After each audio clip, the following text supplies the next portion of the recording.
Joe Rogan Podcast. Check it out. The Joe Rogan Experience. Train by day, Joe Rogan Podcast by night, all day. Would you like coffee? See, I brought my. You're a Mountain Dew guy. Diet. Oh boy, I like a man who prepares for his podcasts. All right, we're rolling. We're up. Did you get that part? Yeah. This dude drinks Mountain Dew Diet. That is like the anti-environmentalist beverage of choice. Is like, it? No, I'm kidding. Aluminum is actually good, right? Because aluminum does get recycled. Recycle it. Yeah. It does get recycled. Oh yeah, it's no problem. We were so heartbroken reading this article recently about plastics, about how it's like 5%, right? 5%? Single-use plastics get recycled. Right. Yeah. Like every time you throw your bottle in the right bin, you feel like you're a good person. Yeah. I'm a good person. I put it in the blue bin. Yes. I'm a good person. Yes. The right way to probably handle that's a whole different conversation, is just simply to burn it and reuse the energy. Right. How would you do that, though, and not pollute the air? We do that all over the world, especially in Europe. You just put scrub on the smokestack. That's fine. all you do? Like it's that simple? Yeah. It really is. It doesn't have any. Well, come on. It must have some emissions. Sure. I mean, nothing is zero. Right. Risk, is but it like very, a car? very low. Or is it like a million cars? Like No. I think it's probably less than a car. So it's not something I've looked. A million cars sounds gross, but that's our city. Yes, but every day in Austin you get a million cars. The emissions from waste burning very, very low. So I remember people worried a lot about dioxins and that kind of stuff. Mm-hmm. Turns out we can get rid of virtually all of it. So these are not is that the hard trade-off? things. Is the trade-off you have some emissions from the burning of the plastics, but you're getting rid of the plastics, which is is it a net gain for the environment? Because the plastics are a real problem, particularly in the ocean and in landfills, and it's a real issue.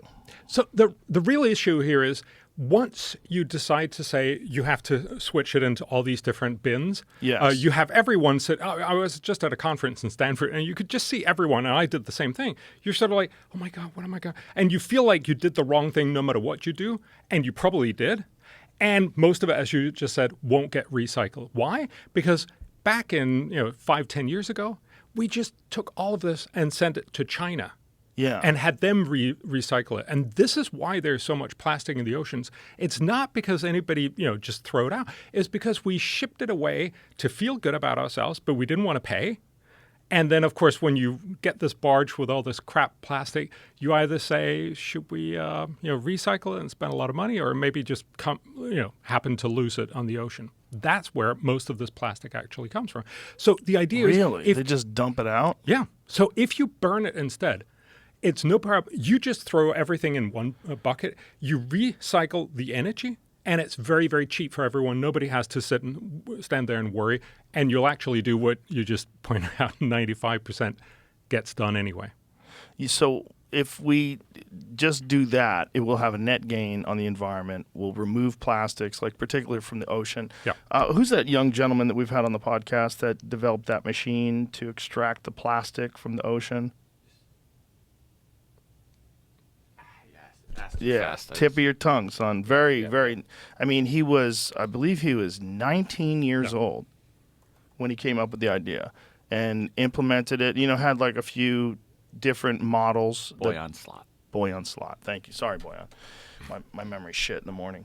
But he figured out how to extract some of it, and then they took that plastic and then converted it into things you could buy, like sunglasses and things along those lines. And all of this is nice. And look, we should definitely try to clean up the ocean. But again, I tend to think that we try to make it too hard. If you actually want this to work for a population of 8 billion, you need to have simple municipal waste recycling.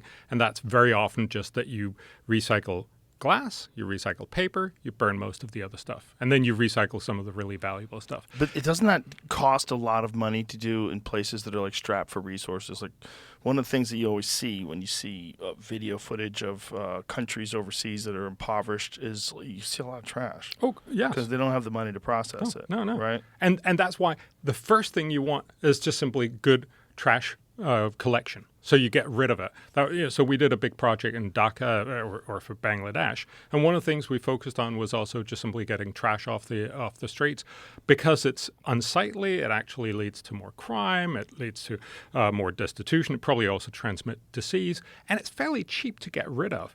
This is not rocket science. So there's a lot of ways that you can do that. But instead, we come in and say, no, you need to recycle. You need to have 3 different baskets and all that kind of stuff. No, you just need to get rid of it. That's how you also get rid of the plastics in the ocean. Again, and I think we'll have that conversation a lot of times. A lot of these, we should do the absolute best, feels like it's a really good solution, but very often it ends up meaning that you do stuff that will then only be implemented 5% and the other stuff is crap.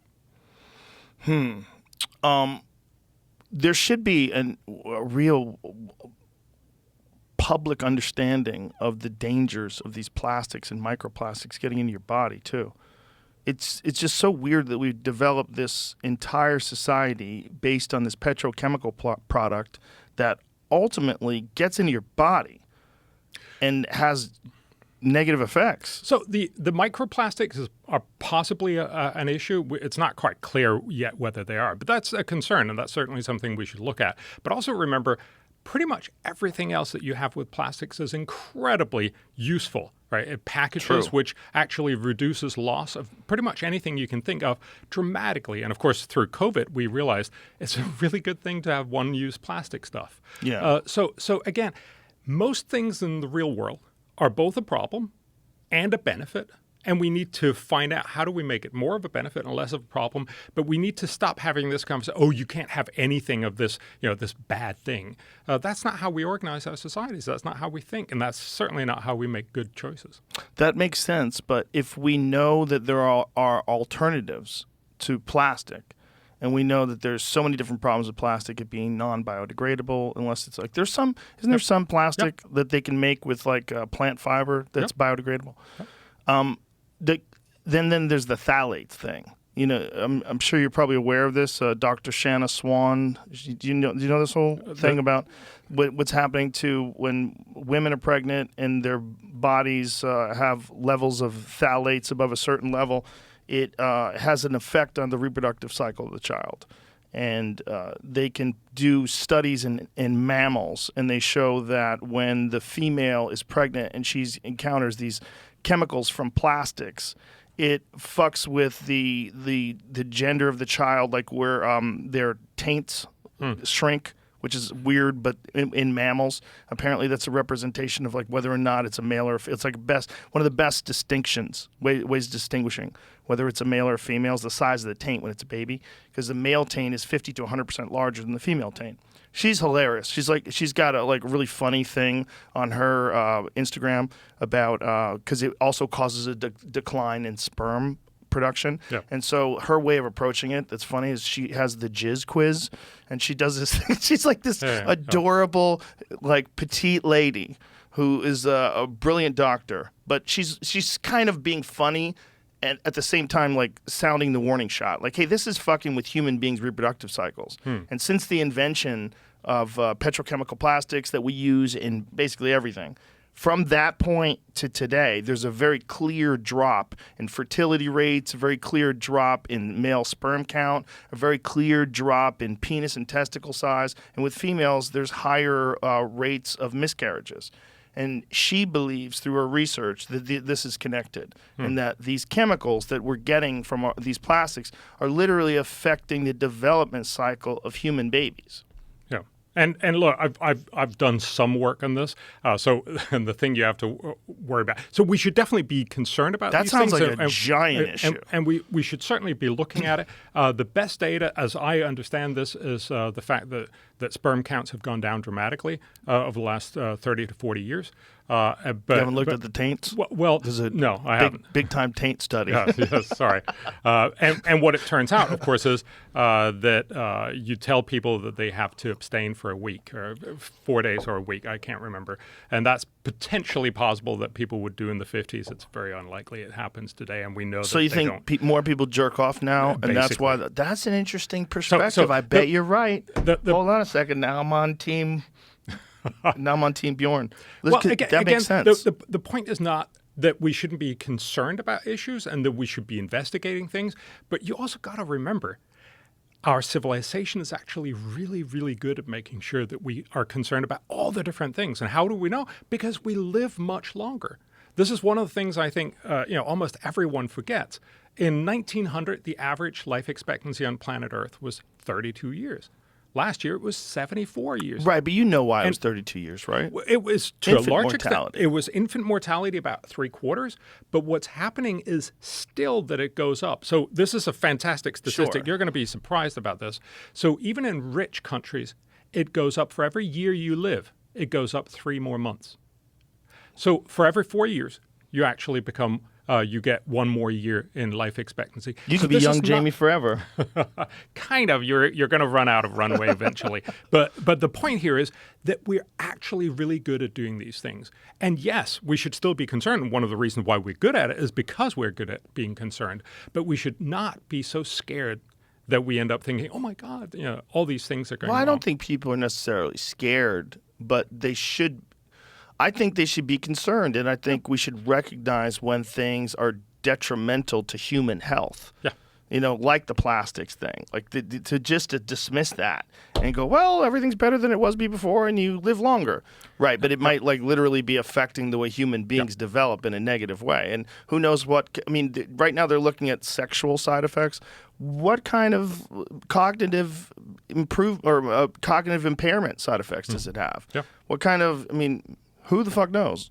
Yeah, and we had a very good example of that with lead that we added to gasoline, and that was a terrible idea. Please explain the story behind that, because it's really bananas.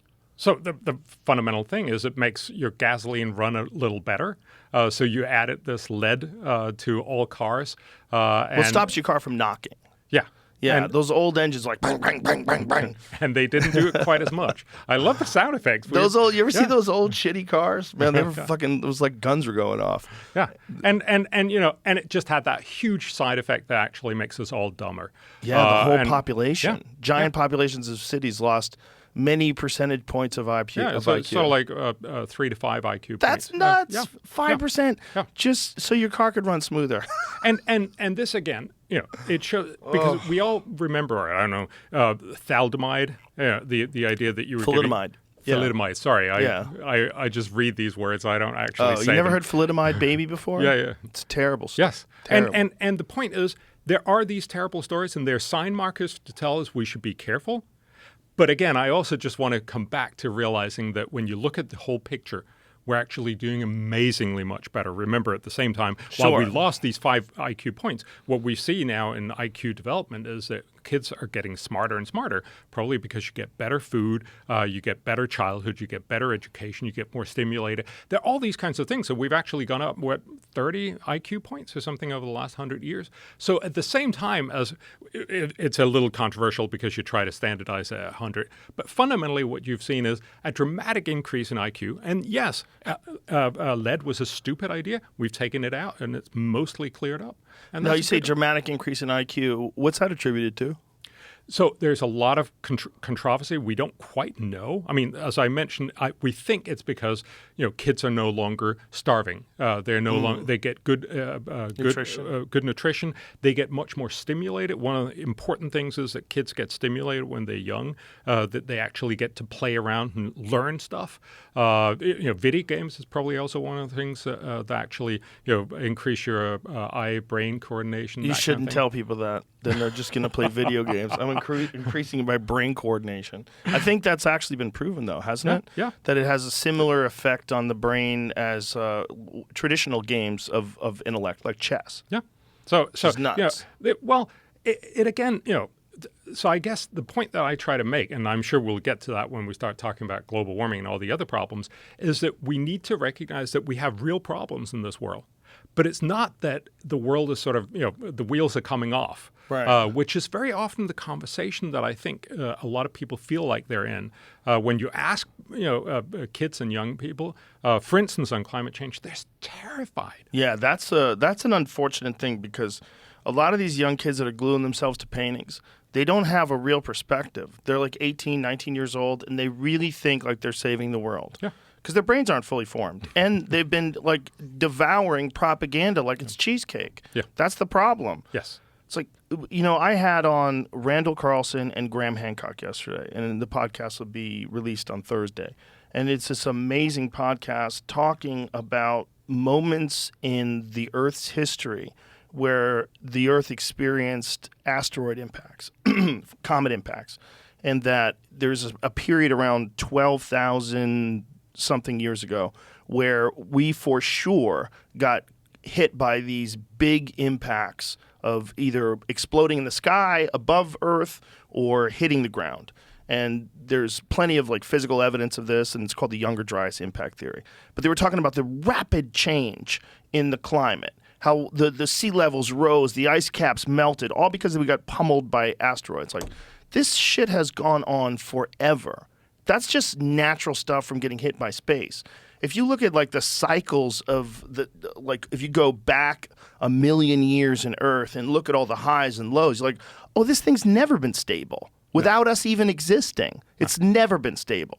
So I guess the question is, how much of an effect are we having on these wild cycles? What can you really blame it on? And what can we do, if anything, to turn it around? Yeah. So those are the reasonable questions, right? Yes, and a long one. Sorry. No. I get a little carried away. I get excited about this one because it seems kind of cultish. It is. So look, if you look around and if you look back in time, absolutely, there's been huge changes, as you point out. Sea levels from an ice age to today has gone up 400 feet. Without us even doing shit, with nothing from our impact. With all that said, so that's sort of the background, and that's important to know. We don't live in thousands of millions of years. We live right now, and we kind of care about what's going to happen in the next 100 and next 200 years. To a large extent also because we built all of our cities. So, Austin is built in a pretty warm climate, I'm assuming. Coming from southern Sweden, I think it's a lot warmer here than it is where a I'm. lot warmer, yeah. So, cities are built to the temperature that they used to have for the last 100 years. So if temperatures change, even if it's just somewhat, it'll be inconvenient. It'll actually be a problem. And that, I think, is really why we're talking about global warming. It's a problem that we are causing. So we are actually changing the temperature, not by these enormous amounts that you're talking about. They're not the asteroids of the world, but there's an issue that we should be careful about and that we should pay attention to and that we should talk about. So how do we fix it in the best possible way? Well, let's hold on, before you go to that. How do we know how much of an impact our society is having on the overall effect? Like, if there is a warming of the globe, how do we know how much of an impact our point has? Is there real science that points out the amount of carbon and the emissions that we release has X amount of effect, which will equal this amount of temperature rise? Is that solidified? So I'm a social scientist, right? So I basically just read all the UN climate. I'm one of those guys, yes. Sorry. Should I leave now? So I basically just take for granted what the UN climate panel guys are telling us. I think they have, I've spoken to a lot of them. I've read a lot of their work. I think they're really trying hard to show that what they typically say is between half and all of the change that we've seen over the last 100 years is because of us. And they've sort of trended towards all as because of us. It feels like that's possibly a little bit too much, but most of it is certainly because of us. Most of the change in climate is because of us. So most of the change that is about 2 degrees Fahrenheit that we've seen in change over the last 150 years. And that's all because of carbon. It's all because of methane from cattle production. Yeah. It's basically because we use fossil fuels, and then we also, as you say, coal. Emit coal, oil, gas, and then a little bit of farts from cows. Yeah. And so that has not necessarily been a good thing for the Earth. No, not when you just look at the impact on climate. Because, as I said, if you built your cities and if you built your lives around one temperature, if it changes a little bit, that's a problem. If the oceans boil, just move in a little. Well, but it's not the oceans are going to boil. That's Have where you not we get into seen the girl who throws the soup? She has a whole video on YouTube with the girl who throws the soup on the Van Gogh. I saw that. She's making some really good points. She's making some really good points. She might be able to turn you around. Maybe I should leave. No. So really, the point here is this is a problem, but it's not the end of the world. And I think that's really where we need to get back to and realizing this is not what is going to change our entire future. It's going to have a negative impact. But remember also at the same time, fossil fuels have basically made it possible for us to have the Industrial Revolution and become incredibly safe in so many different ways. I mean, how did you get here this morning? I flew. You flew. It doesn't matter. I drove. I was hoping I drove you'd an say electric car. I'm good for the environment. There you go. Yes. And I'm doing my part. I feel virtuous. I bet you do. But most people actually get around. Your food is produced by fertilizer, which is very often from gas. Natural gas, our transportation, our electricity, pretty much everything is mostly focused around fossil fuels. It's pretty nuts to bank everything on this one thing. Like it's very bizarre how society has moved like completely in that direction. How many things that we need fossil fuels to create, like containers and tires and this and that and clothing and sneakers and eyeglasses. I mean, there's so much shit that we use fossil fuels for. It makes you wonder. Like, I wonder what would have happened if we never took that path as a culture. If we only used fossil fuels for fuel and we never figured out how to turn it into stuff. Yeah. We would have been a lot poorer. Yeah, we never had computers. Well, we would, think about what it looked like in around 1800 in England. That would probably be where we'd be about, right? Yeah. The point is, of course, and you're making that argument really well.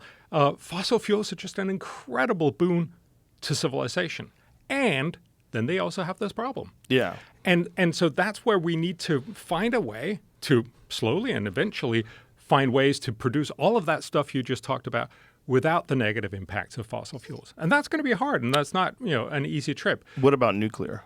Nuclear absolutely could be part of the solution. So people are incredibly frightened about nuclear. But remember, if you look at what it actually takes to produce energy, nuclear is one of the safest things possible. Now, all technologies have risk, right? If you put up solar panels, you'll have some people falling down from the roofs putting them up. I'm not kidding. This is right. A hazard, an occupational hazard.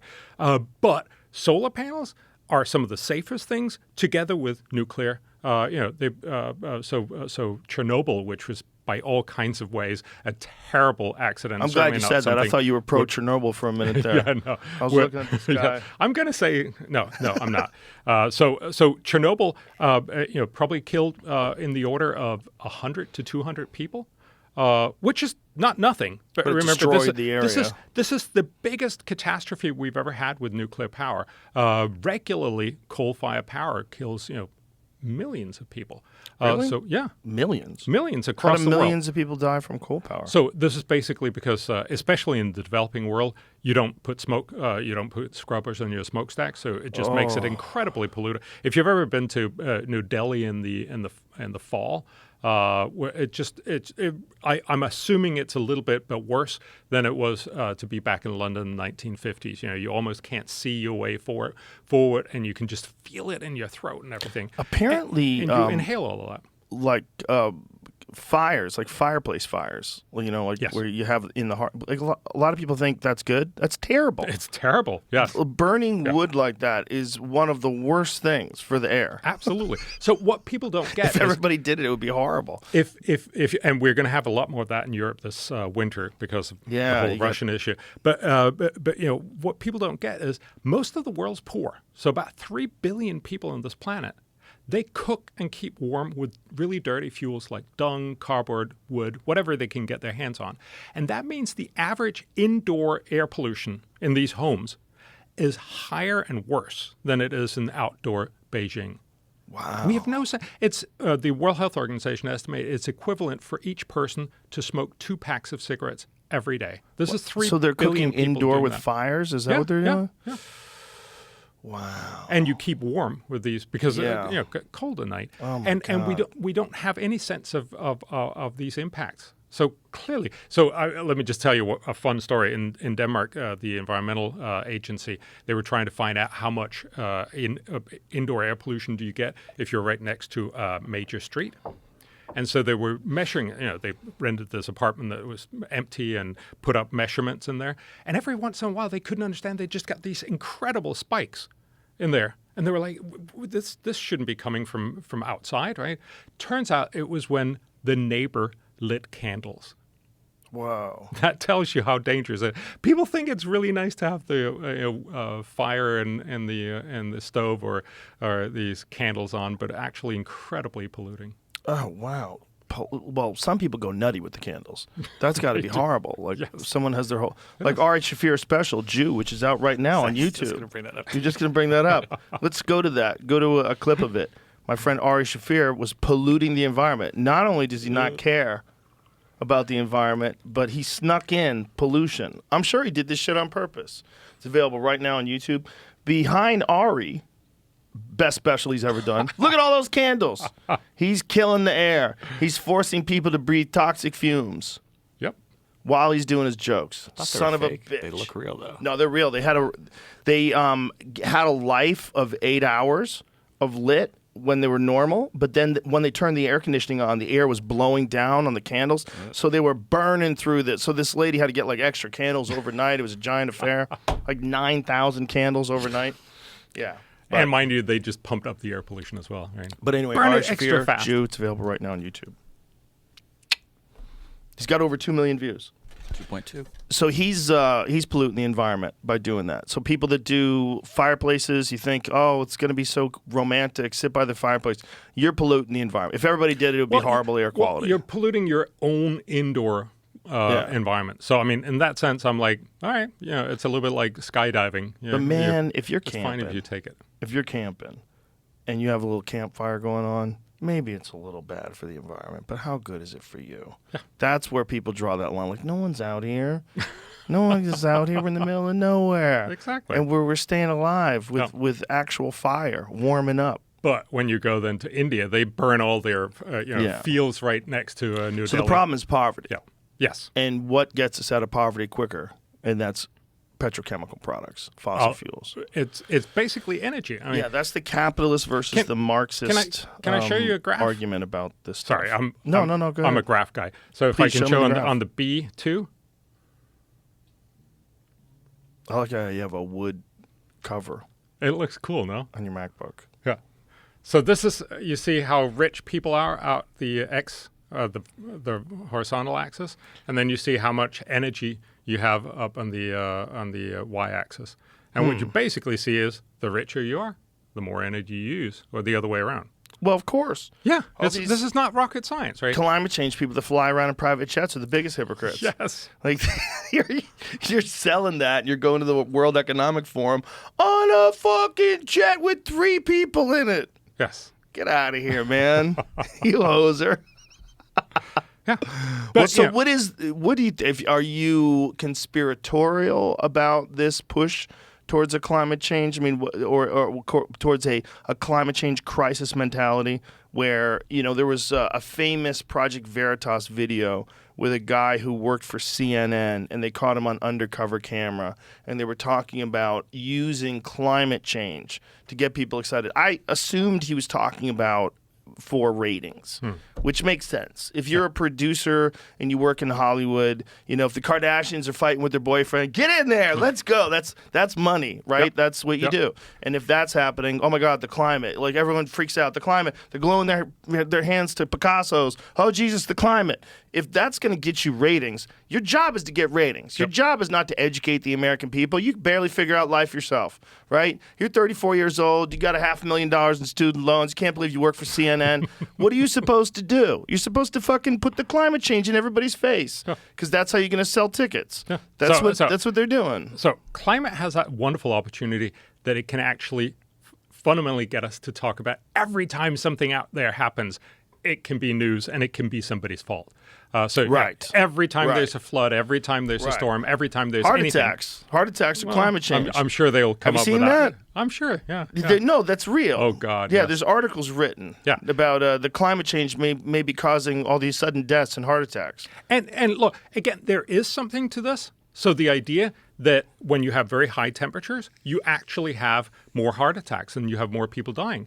So yes, heat deaths are bad. You also have more people dying if they're not taking care of their body, and no one talks about that. Climate change causes heart attacks. A second look at the data. How good is the evidence implicating climate change as a cause of heart attacks? Not very. Let's take a critical look at some of this research. So a slew of recent studies suggested that climate change increasing the number of heart attacks worldwide. The hypothesis suffers from many critical deficiencies, the most important being that rates of heart disease and thus heart attacks in the industrialized world have plummeted as our ability to prevent and treat coronary artery disease has improved. Studies have reported a slowdown in this trend. Studies that have reported a slowdown in this trend have also detected rises in the prevalence of obesity, metabolic syndrome, and type 2 diabetes. What we were just saying. All well-known risk factors for heart disease. So it's not that climate change is causing heart disease. It's that people are doing things that they shouldn't be doing with their body in terms of like letting their body get obese or not taking action and going to the gym and altering their diet, and they need encouragement. And it should be, if you really wanted to like lower costs for healthcare worldwide, especially nationwide, a national program encouraging people, instead of just putting like a black square on your Instagram on Tuesday, how about encouraging people through one entire month to do 100 sit-ups and 100 push-ups and go up, walk 10,000 steps every day. Just encouraging people, and everybody have to fucking be accountable online. If everybody did that, people would just shed weight. They would shed weight. All sorts of medical problems would go away if they're capable of doing this, of course. If they're not, if they already have a health problem, it's obviously not their fault. But there's so many people that can improve their life, and there's no encouragement to do it.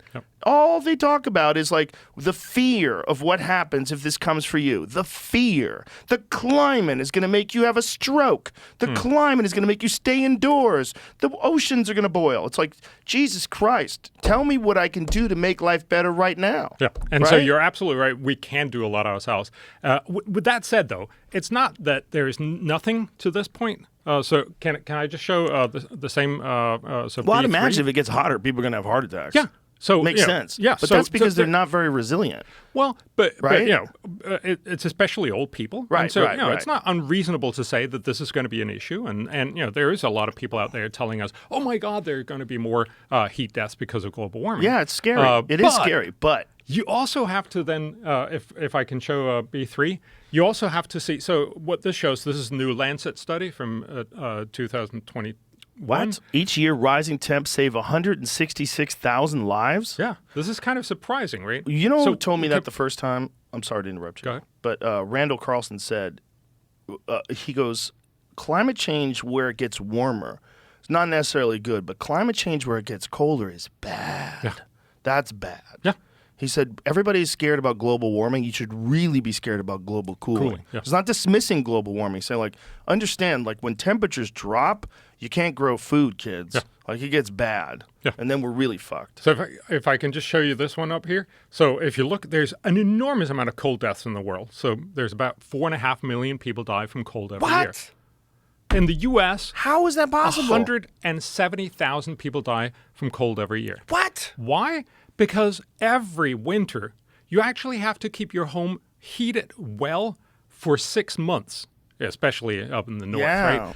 In order to not have arteries clog, you have heart attacks, that kind of thing. What happens when it gets colder and you get cold, the body restricts its blood flow out to the surface, and you get higher blood pressure, and that's a very well-known risk factor for getting heart attacks. So you actually have a lot of people that die because they don't get enough heat, especially older people. I never would imagine that many people freeze to death. And this is, of course, the point. Do you remember the heat dome last year? The heat dome. The thing that killed a lot of people up in Washington and British Columbia. Oh, that's right. Yes. Yeah, there was. So there's a huge heat wave. It killed 700 people. Yeah, huge issue, and got covers for of all papers and CNNs and all that for a week. And that is a real problem. That's certainly something that we're going to see more of from climate change. But you never hear about this fact that 170,000 people die from cold every year in the U.S. I've never heard that before. And this is not some quack science. This is the Lancet. This is the global burden of disease. Yeah. What's the number? 170,000. So you wasn't that what the Lancet just said? What was the paper? Put the paper up again so we can take a look at it. So that's the global burden of disease. If you go to be? I just typed in cold deaths in the U.S. per year, and it said since 1979, only like 19,000 people have died from cold-related disease. That's because if you ask, and there's another organization that just keeps track of how many people died from cold if you actually, and it got in the newspaper. That's, of course, very, very few.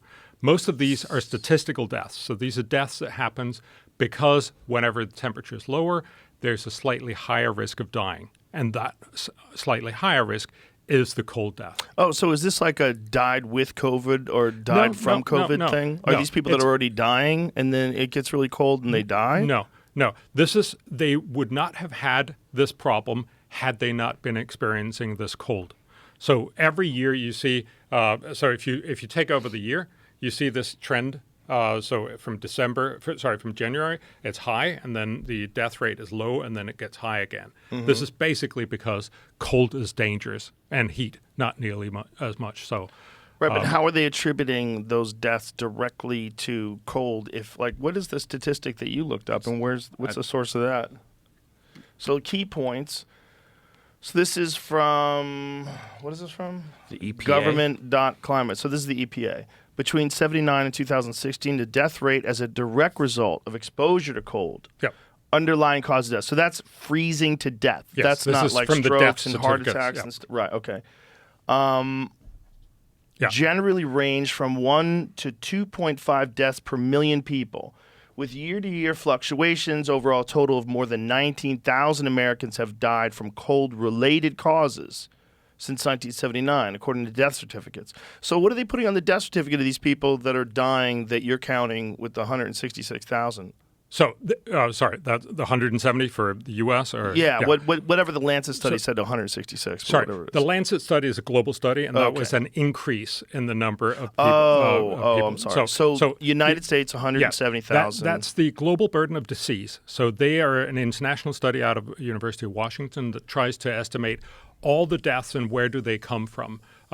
People die from all kinds of things, but what was the proximate cause of this? Was it too hot? Was it too cold? Right. Was it that you were in an accident? All these kinds of different things. And a lot of, this is the kind of thing where you say obesity causes a lot of, deaths. I can't remember what that is, like 1 million deaths. But it's not on the death certificate. It's not on the death certificate because it's a statistical correlation that you died or you died right after the cold or the heat snap. Is there potential to manipulate that in one way or another? I mean, look, again, if someone has a political bias to push one thing or another. So yes, there is a way. So for instance, curiously, everybody that dies from heat die after 1 or 2 days. So that's why it's such good news, such good newscasting, right? When it happens, you can show the bodies right there. Mm-hmm. When you have cold deaths, it typically happens after 15 to 30 days. So you need to have cold for a long time because then you're starting to work that up and your body restricts your temperature. That's what causes it. So you really need to lag these. A lot of times you don't do that analysis, and so you only find the heat deaths but not the cold deaths. Huh. So there's a wonderful study that actually showed back in the early 2000s or late 2000s when fracking came on board. They found that gas prices went down, so about half of all Americans heat their homes with gas. And so what happened was you actually could show that because people could now afford to heat their homes better, especially if they were poor, that actually every year saves about 11,000 people from dying from from cold deaths. Isn't that amazing? It is amazing. So these cold deaths, we're talking about people who, because of being in freezing cold temperatures, they have a variety of different detrimental health problems, like is it just because they're it's typically not that they're older folks? Yes, it's almost entirely older people. Okay. This is not because they're sitting and shivering and you can sort of see the ice. It's just they're a bit more fragile and when it's cold at night. It's just that their homes are not all that well heated and right. And you have to keep the heat on at night. Yes, and they can't quite afford it, and so they keep it like 1 or 2 or 3 degrees lower than they probably want it to. No one thinks that kills people. No, and never would have taken that into consideration. And the reason why it kills people is because this is a lot of millions of people, And each one of them are put into this little risk factor. And the overall point that I tried to make with that graph and with the Lancet study was just that, you hear all this thing about more heat deaths, and that's absolutely true because of global warming.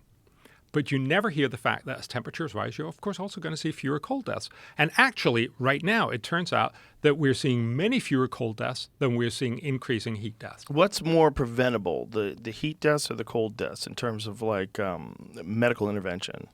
So it's actually not medical intervention. It's just like air IVs, conditioning, like fluid IVs. They do that a lot to people that get severely dehydrated. But again, remember, these are not people that are have been in freezing water for 10 minutes or something. Or right. These are people that are just a little too cold or a little too warm. And the simple way to deal with that is air conditioning. That's why, as temperatures have risen in the U.S., we've seen declining levels of heat deaths because you guys can afford air conditioning. And that's, of course, what we need to make sure that the rest of the world can afford.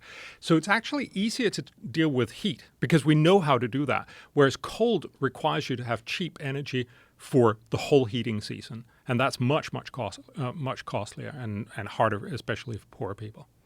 So when people talk about our impact on the world with oil and how we're ruining the future of our planet, and so the hysteria of these young people, what do you think is the thing to tell them to try to give them a more balanced perspective of what's actually happening?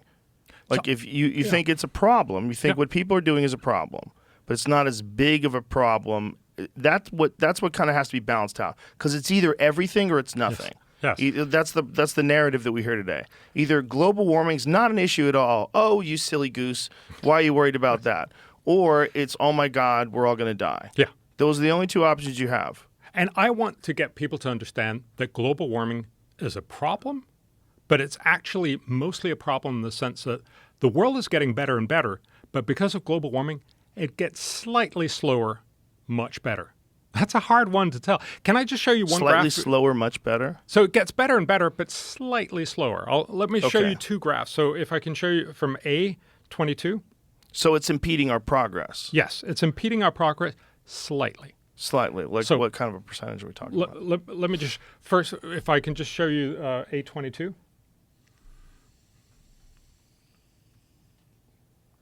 So this one shows the deaths over the last century of all the things that you think of as climate, right? Floods, droughts, storms, wildfires, and extreme temperatures. They don't do a particularly good job on extreme temperatures, but let's just leave it at that. This is the best data that we have for the world. And what it basically shows is the complete opposite of what these guys that are gluing themselves to the Picasso, right? This is fundamentally a situation of back when you were poor in the 1920s, about 500,000 people died every year. You know what would be amazing to look at right next to that? The deaths from donuts. It would be the total opposite direction. Oh, yeah. Look. Do you know, isn't that weird? Getting richer means that you can allow yourself to go, die from lots and lots of donuts. Yeah. But it's a decision. Well, it's a lot of poor people as well. Yeah. I mean, that food's cheap and it's filling. But if you looked at food-related deaths, let's see if there's food-related deaths. How would you make that distinction of people who, would it be people who died from obesity and diabetes? Like, how would you say that? Because it's obviously a lot of other and they die autoimmune diseases that come from being obese. Yeah. There's not just a few. So, like, the 500,000 from 1920, I bet we hit that every year from obesity. Oh, I'm sure. In America? Like, what do you think it is in America? Like, heart disease, and that's... Heart disease is probably a couple million, isn't it? That's a lot, right? But the heart disease one can be attributed to genetics. 2.5 million dead in total in the U.S., so it's probably at 1 million or something. And how many of those you could attribute to sedentary lifestyle and obesity, and how many is just unfortunate genetics? Because that happens as well. Like, what do you think? Give me does anybody do an accounting on how many people die from obesity every year? Oh God, yeah. I'm very sure. That's like the bottom line, right? Like they're attributing it to you on your death certificate. They're saying obesity. Yeah. That can't be that many, right? I would imagine that. I don't know. Yeah. I think all the other effects, like heart attacks, strokes, all the things that come from being obese, diseases, susceptibility to diseases. But I think your point is well taken, right? Because it tells you that all these protesters are gluing themselves up there and are worried about the end of the world from climate change should be much more worried about a They donut, should glue themselves to Krispy Kreme. There you go. Krispy Kreme is damn good, though, especially when it comes out warm. When I looked this up, it's a contributing factor. I don't know that it's listed as like. Yeah, that's what I was 'cause getting at. It of seems like it'd be obesity. hard to quantify. Is it hard to quantify? Yeah, I mean, because like if someone's fat and they get cancer, like is that what happened? You know, Yeah. what caused it? Would they have gotten this cancer is what anyway? burden of disease actually does. So Yeah. they do this for the whole globe. They try to, they would probably parcel it out for obesity as well. Yeah, obviously that was one of the big things that people had a problem with COVID deaths. There was people that were already terminally ill and got COVID and they attributed it to COVID. But, you know, your body is like an ecosystem. And if you have like a major insult coming into your body, like being obese or a disease, or if you live in one of these horrible places that has massive amounts of pollution, that's something that must affect. I mean, that has a big impact on longevity, right? Like people that live in just those being polluted poor. cities. Yeah, and just being poor. Bad nutrition, bad health care, Exactly. all the above, stress, violence, you know, all of that. But that's not convenient. Bjorn, that's not good for our little conversation. Our conversation is, I have to glue myself to the Van Gogh and throw fucking soup at it. Can I just show you on B8? Yeah, I have a quick question on the climate one. I was just watching a movie about World War I last night. That's why I asked this. Wouldn't war deaths, shouldn't they maybe be included, or would they be very high in like this first area, like 1920, 1940? Oh, so this Climate was rate? only for War no, deaths? Comparing to, like millions of people died because of war Yes. and other things due to the war. Oh God, yes. This would be much bigger and centered around 1940. But I'm only Right, but looking not at from the climate change. floods, droughts, storms, and wildfires. That's I was also like, what giant floods, or I'm not saying there weren't. I've just never heard of any. That killed, No, like, hundreds I of think thousands what of he's people. talking about with climate-related deaths is mostly people freezing to death. Well, no. So sorry. This is exactly the point. I'm just asking for clarity. There was huge floods in China and India in the 1920s, 1930s. Huge famines.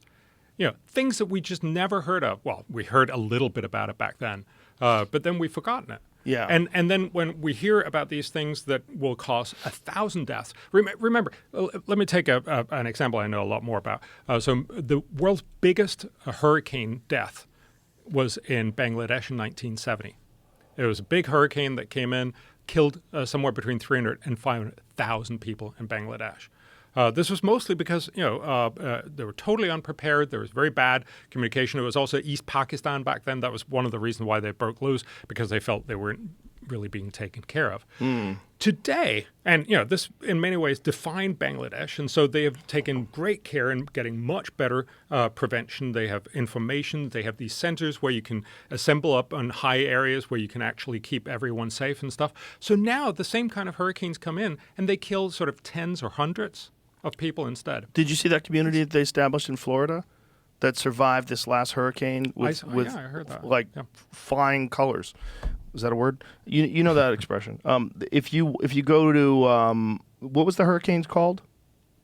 Ian? The last one, the big one that Ian. just hit Florida? Ian? Yeah. If you go to Hurricane Ian Solar Community, Florida, it's I believe it's 2,000 homes. They're completely off grid in the sense that they have a solar field, and it powers these homes. And they built homes to withstand hurricanes. Yep. And so this is a bad hurricane. So it was a really good test for them. And it nailed them. And everything was fine. They kept their internet. They kept their electricity. So look at how, isn't that wild? Look how they did that. They have this massive, massive field of solar panels. So it's called Babcock Ranch. And this community was established just to give people a safe place from a natural disaster. Because a lot of the houses they built before, the engineering when they were building these houses in like the 1950s, I mean, did they really know how to survive a fucking hurricane? They just built a good house. They tried their best. But see if you can get some photos of what the houses look like. They look like normal houses. But they built these houses with very strong tolerances. And they can take like incredible winds. And they look like a regular fucking house. It's not like they're space houses, like they're built like a fucking like a wind turbine or something like that. No, they're normal houses, but they're just really robust And these people all made it through, which is pretty wild. And Joe, I think it emphasizes something. We know how to fix many of these problems. And if you just disregard the solar part, which of course kept them powered, but there's many other ways you could have done that with batteries but as well. that's a great way, though. Right? Absolutely. But the main point is you should have better regulation for houses if you want most houses to survive. Yes. This is very, very cheap. There's a good study for Hurricane Sandy and also for Hurricane Andrew back in '92. Had there been better regulation, so you just had clamps, for instance, on roofs, these cost $5 or something. You could have avoided half of all the damage. Because the roofs peel off. Yeah, this is very, very simple stuff. And so, again, because we're so worried about one thing, namely climate change, and saying, oh, my God, we got to go to electric cars and stop using fossil fuels and all this other stuff. No, actually, you need to have clamps. Right. And this is the kind of conversation that we have a very hard time getting around to. That just like we started off talking about with plastics, a lot of the solutions are not nearly as comforting, but they're just much simpler, much cheaper, much more effective. So what is the solution in terms of reducing our carbon footprint without destroying the economy? Well, so I think, first of all, we need to get rid of the panic, because panic is just a really, really bad way of dealing with issues. But it's a really good way to get people to vote, and it's a really good way to get people to donate money to your party. Yes. But it also leads to us all, just screaming, running around screaming. Because I wanted to show you this, that the progress is actually just slightly delayed. So if I could just show you the B8. This is because of climate change. Our progress is slightly delayed, you're saying? Yes. And I just wanted to show. So this is malaria death since 1900 until 2060. This is obviously prediction for the last from 2020. This is the World Health Organization estimating what will happen with global warming. You've heard this story, right? No, I haven't heard that everyone's going to die of malaria. Because of global warming, there's going to be more places where malaria can survive, and that's going to give us all malaria. Right, makes sense. And there is some truth to this. So what you see here is that you will actually, with climate, you will actually have slightly higher levels of malaria deaths than if there was no climate change. So what we're looking at for folks who are just listening, there is a really high line in the 1900s, and it's at it goes from 0 to 200. The line is almost at 200 in the early 1900s, and it drops all the way down to what looks like 2 in 2060, and it's pretty stable from like 2040 to 2060. And from that point, and it's below what it is now, by the way, but that point above it with climate is maybe 2.5. It's on top of the line. It's like touching the line. So it's a very, very small number. Not that it's good for people to die of malaria. And what this tells you is they're right when they come out and tell you there's going to be more malaria with global warming. But how much more? But you're missing the greater picture, which is, look, things are going to be a lot better, but slightly slower. A lot better. And could that be mitigated with malaria medication? Of course it could. Of course it could. So if you actually care about malaria, your right answer is not to say we got to change the entire growth engine of the world and stop using fossil fuels. No, the right answer is to make sure that people get malaria medication, that they get bed nets. There's a lot of these simple things. Remember, this does not mean that we shouldn't also try to fix global warming. We're a smart species. We can walk and chew gum at the same time. But we seem to almost entirely just go to the straight answer. Whatever the problem is, the answer is to cut carbon emissions. And that's often not the best or the most effective way to help people first. There are some real ironies. One of the crazy ones is coal-fired plants powering Teslas. That is one of the wildest trade-offs that we make, and that happens every day in this country. Someone is getting into their Tesla thinking they're doing a really good job, and the electricity to power that Tesla is from a coal-fired plant. It's bananas. And a lot of that could be avoided with nuclear. The problem with nuclear is if it fucks up, you ruin that spot for a long time.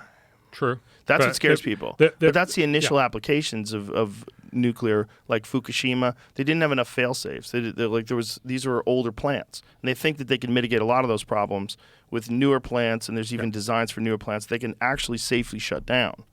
Right? Isn't that correct? they should all be able to safely shut down, but clearly make sure that's true. Fukushima was not well enough designed because they basically put them in a place where the backup generators could be hit by that one's nuts. But even in that one, I don't believe very many people died from Fukushima. Nobody died. So some people died because you evacuated everybody. But it was really not a big risk. But it was a big risk to the ocean, right? Isn't there like a significant problem with very, very small bit? Really? Yeah. I thought it was spilling over into the ocean. There's radioactive water in the ocean. It did. But again, remember, the Pacific Ocean is a very, very large, and there's so a lot of natural. It enough. Yeah, and there's a lot of natural radiation, and almost everywhere in the world. Right? I mean, most people don't get the idea that your vast exposure of radiation comes from living in a stone house.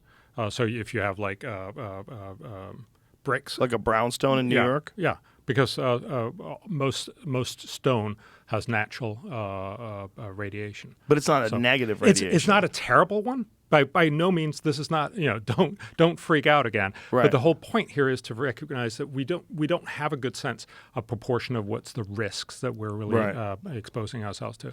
The main issue with nuclear, and this of course is why we're not getting lots and lots of nuclear, is that nuclear is incredibly expensive right now. So new nuclear power plants of the current third generation just cost a lot of money.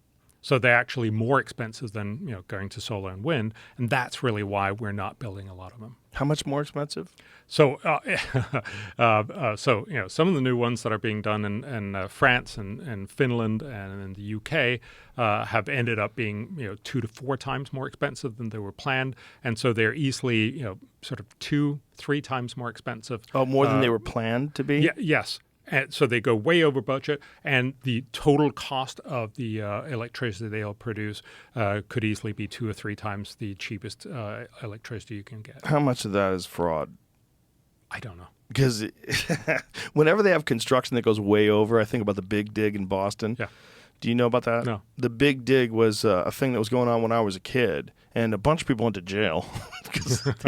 So we can hear where it's going, at least. Super slow playing the dig in this tunnel because they didn't want the jobs to go away. Right. And they did a terrible job. It took forever. It was, I think they called it one of the most corrupt construction projects in the history of the United States. And that's saying something. It finished more than 10 years after it was supposed to be finished. No. Like, I already moved out of Boston, but I came back like many, many years later. I'm like, this thing's still around? They're still doing this? $14.8 billion later, the Big Dig finally complete. When the clock runs out on 2007, construction of the Big Dig, the nation's most complex and costliest highway project, will officially come to an end. They were doing that when I was living in there in the 1980s. Wow. They were working on it. Wild. They finished it in 2007. Yeah. So what is it was super corrupt, right? Didn't a bunch of people go to jail? I'm not saying that the people that are making the nuclear power plants are doing the same thing. Well, it started at $2.6 billion and ended up at $14.8. Wow. Whoa. But I think it tells a different story. Certainly for holy shit, that's so much money. Yeah. Certainly for nuclear, what happens is that you want one more fail-safe, and then one more fail-safe, and then they keep on changing the rules and making the regulations, so it's going to be even harder. And again, that's not a bad thing. It sounds like a good thing. Fail-safe sound good. Yes, but you also want to have a sense of, well, how safe are we going to be here compared to all the other stuff that is also risky? We constantly make trade-offs. Right. We shouldn't not pay attention to this, but no. I see what you're saying. We should give equal focus to all these other problems that the world has. Yeah. And that's not what we do. We focus on one thing. So you asked me what should we say to these guys that glue themselves to famous paintings. And I think first it is to get them to realize this is not the end of the world. They should work in a coal mine. This is not the end. No, for a year. I would never ask that of anyone. Yes. So they should realize this is not the end of the world. Right. And I think that would take away a lot of this, oh my God, we got to do something right now. Right. And then we can start talking about, okay, how do you fix things smartly? Well, you don't fix getting rid of fossil fuels by telling everyone, I'm sorry, would you mind being a little poor and a little colder and not be able to drive? Would that be okay with you? We just don't. You don't win elections that way. You don't actually get things done. The way you fix problems is through innovation. So if you think back to Los Angeles in the 1950s, it was a terribly polluted place, mostly because of cars. There's special sort of geography that makes it very possible for all the pollution just to get stuck in that dome in Los Angeles, and it's cars. And so the current way we think about environment is basically, all right, the solution back then would have been to tell everyone in Los Angeles, I'm sorry, could you walk instead? Right. And no, that wouldn't have worked. What did work was the innovation of the catalytic converter. So in 1974, this guy comes up with this little thing you put on. It costs a couple $100, and basically it takes away all the pollution from the car. How cool is that? It's pretty cool, but not all the pollution. No. And look, but you can drive a lot longer and pollute a lot less, which is why Los Angeles is enormously much cleaner. It's still not clean. Here's a take for innovation. Here's an interesting piece of information.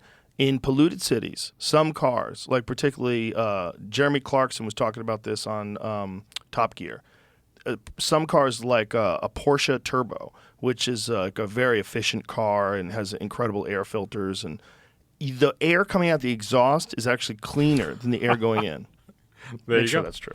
Make sure that's true, because I'd be an asshole if it's not true. But Jeremy Clarkson definitely said that. And I remember thinking, like, wow, maybe that is the solution. If you can get something, a Porsche to everyone. No, not a Porsche, but a car that's sucking in carbon. Everyone should, before they die, own one of those, though. But if you could get a car that is somehow or another utilizing that fuel that's in the air that's problematic, and if there's some sort of a way to extract that and convert it, maybe through some unforeseen technology, convert that into energy. This sounds implausible. Does it? Yeah. It sounds like it's very... So we're doing the same thing with carbon, that you're trying to suck out the carbon from the atmosphere, and it turns out to be very expensive. It's just all very combustion hard to do engines that. require oxygen, right? Yep. Would it be possible for a combustion engine at least to somehow work carbon neutral by pulling enough carbon out of the atmosphere that whatever comes out the back is actually not good? This is what he said. Here it is. Jeremy Clarkson said, when you drive this car through a really polluted city, Los Angeles, Calcutta, I don't know what the other one was. Harrogate. I think he was joking around. Something like that. The gas coming out of the exhaust pipe is less toxic than the air going into the engine. And I'm not joking. That's true. And then this is like a small, efficient, easy-to-use vacuum cleaner. Okay, so he's joking around about that. But is that true? Is it true? Does it say it's true, Jamie? What does it say? It doesn't say that it's true or It false. doesn't say it's true or false. So that is his quote. Well, I have seen concept cars that clean the air. I seriously doubt any car existing.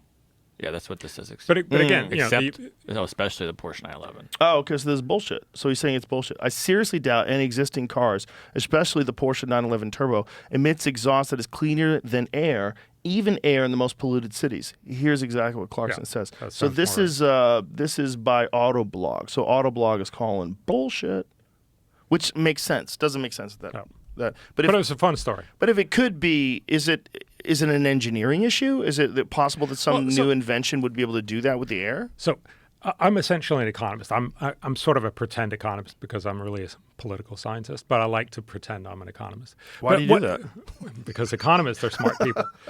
So anyway, economists would tend to say you can do anything you want if you're willing to pay the money, right? Mm-hmm. So we can take people to the moon. We could potentially take all of Austin to the moon. It would just be fantastically expensive, right? And it's not clear that it'd be really cool either. They shouldn't take everybody to the moon. No. And just the people with Beto signs in their lawn. Oh, there you go. So fundamentally, you can do a lot of stuff, and you could also do this, but it would just be incredibly expensive, meaning you wouldn't have the resources to do all the other stuff you also want to do. Hence, this is a Porsche Turbo. This is not a Hyundai or a Fiat. Yes. It's a very expensive car. So in terms of what we can do now to slow the stem, like that's one of the fear-mongering things that you hear. I don't know if it's accurate, but they're always saying if we don't do this now, with every day that passes by, if we don't enact legislation, the future's doomed. This is the thing that people keep harping on. How much of that is accurate? That's just wrong. I mean, just wrong. If you look at the UN climate panel reports, there's nowhere they tell you this. The quote, I don't know if you remember, this was AOC and many others telling us we have just 12 years left. Oh, my God. That was the argument that they asked the UN, what will it take to stick to 1.5 degrees centigrade, which is sort of an arbitrary target. Right. And almost probably impossible to do. And so the UN said, if you want to do this almost impossible, you have to do everything before 2030, which was then 12 years away. Right. That's where the 12-year time limit come from. It's basically saying if you want to do something incredibly stupid and incredibly expensive, you only have 12 years left. But that's not what the UN is telling us. We should switch and we should cut carbon emissions, but there are much, much smarter ways to do this. So perhaps the most obvious one is what the US did back from late 2000s, which was fracking. Yeah, this is basically something that was done by investment in research and development from George W. Bush in the early 2000s, where they spent about $10 billion working with frackers to find out how do you frack gas and then later on oil. And what that meant was you ended up, this was not at all meant as a climate policy. It was meant as a way to get more energy. But what it meant was you ended up getting much, much cheaper gas. And because you had much cheaper gas, you switched out coal for gas. This matters because gas is about twice as efficient. It emits half as much CO2 per unit of energy. So you basically have this situation where you made a somewhat cleaner source of energy much cheaper. And so the U.S. actually cut its emissions more over the last decade than any other country has ever done. But is there a detrimental effect on the environment because of fracking Yes. that has to balance that out? And There is. How much of an impact is that? So thank you for asking. So there's a study that tries to look at what all the damages and all the benefits from fracking is. And so they find the total damage from fracking is in the order of $25 billion, mostly from air pollution.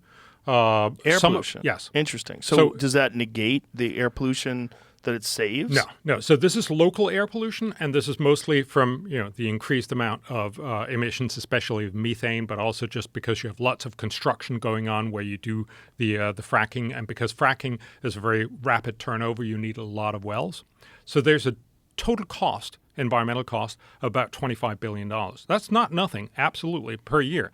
But the benefit of fracking to the U.S. Is estimated by the one of the Federal Reserve. Right, but if estimates. I could push back against that, the Yes, real can problem. I just say? Yeah, please do.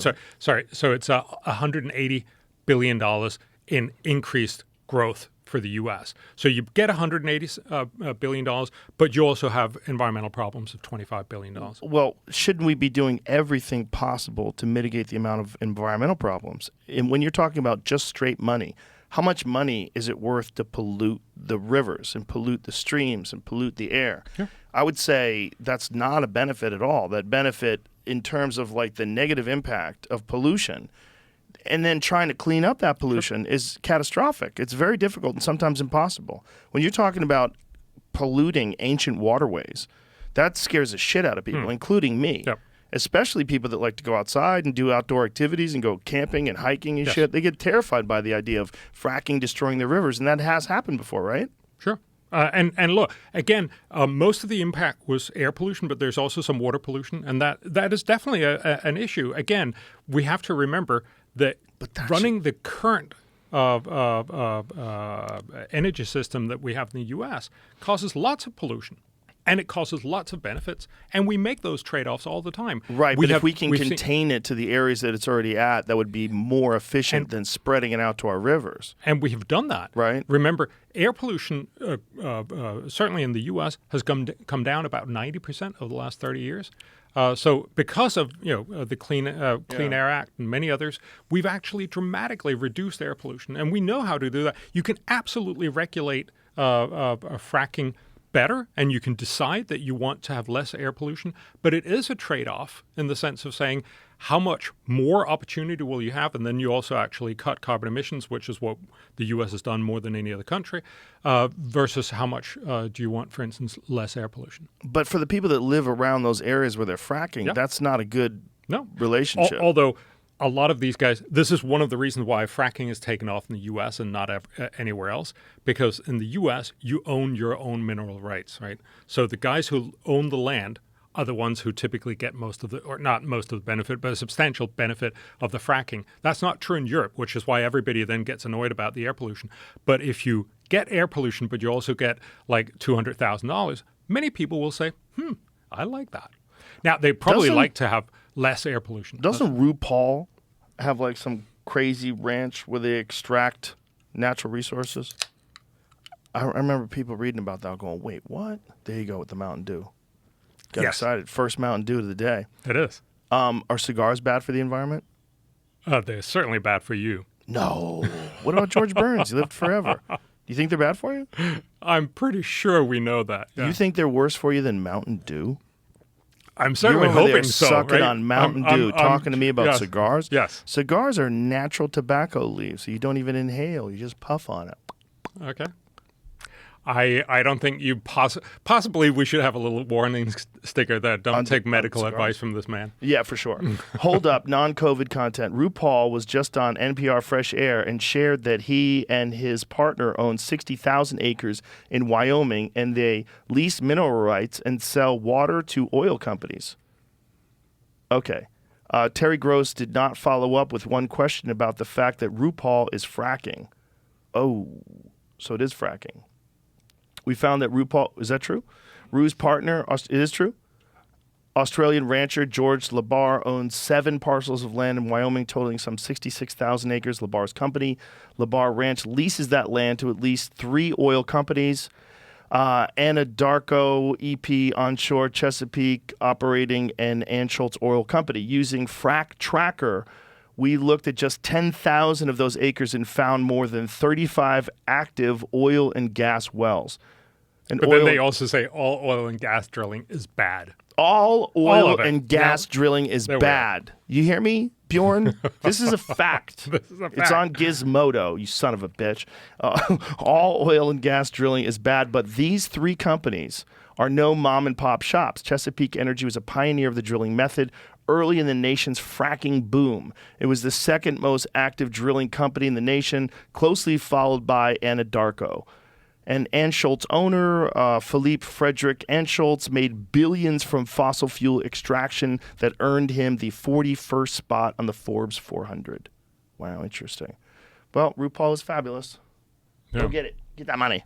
But again, so if it's your land, Yeah. do you have the right to pollute the rivers and streams? That's the question, because these all have trickle-down effects. Yeah. Like that water is Absolutely. connected to other waterways, and we should have better regulation. We have gotten a lot better regulation, but I was simply trying to get you a sense of, when you do anything in the world, it has negative impacts and positive impacts. I get you're a glass half full guy. No, I'm a glass that you need to. No, I'm not. I can't carry on that metaphor. Okay, you don't have to. I put you down a dark road. The idea behind it is there's a trade-off with everything you do. I mean, that's what Thomas Sowell said that, right? There's no solutions, there's trade-offs. Yeah. And what again, we talked about what should we say to these guys that are gluing themselves on paintings. And not only should you not be scared witless, you should think of this as a problem. But then you also need to find out what actually works. Remember, Germany has spent Germany is, for many people, sort of this amazing green wonderland. Yeah. But no, they've gone from 84% fossil fuels to now 77% fossil fuels, and they've spent $500 billion trying to achieve that. That's not how you do these things. That's not how you really show yourself to the world and say, we're Is that really a amazing. Political posturing thing where they put policies in place because those policies are what the people have been sort of at least programmed by fear-mongering to expect and want from their politicians? It's partly that. I mean, obviously it's good politics because a lot of people get reelected saying, right, I'm going to save your world and elect me, and then I'm going to put up some more solar panels. But the problem is it's an incredibly expensive way of achieving almost nothing. And that's why, if you look at what fracking has done, fracking is sort of a dirty word. Do you work for Big Fracking? No, this I son don't. of a bitch works for Big Fracking. But I simply point out that fracking, more than anything else, has cut carbon emissions dramatically because you've given an alternative to coal, which not only emits a lot of CO2, but also kills a lot of people through air pollution. And you can now do a lot less. Imagine if we could make China frack, India frack. Europe would be good to frack as well, because we could actually get all of these countries to switch away from coal towards gas. Now, this is not the whole solution, but it has the beauty of being cheaper so that you don't actually have to go to all these summits where everybody promises stuff and then don't do it, but you would actually have people do what's in their own private interest, namely. But that's an uncomfortable trade-off to me, this idea of exploiting the environment that way. Because that's what it is. It's like if you're going to agree to pollute a certain amount of the water, a certain amount of the land, is there any solution to extract that pollution? And is that even feasible or possible? Of course. I mean, look. But is that? Yeah, I mean. Because if it's not, I don't think that should even be considered. I understand that our emissions are an important issue, but our emissions are where they are now.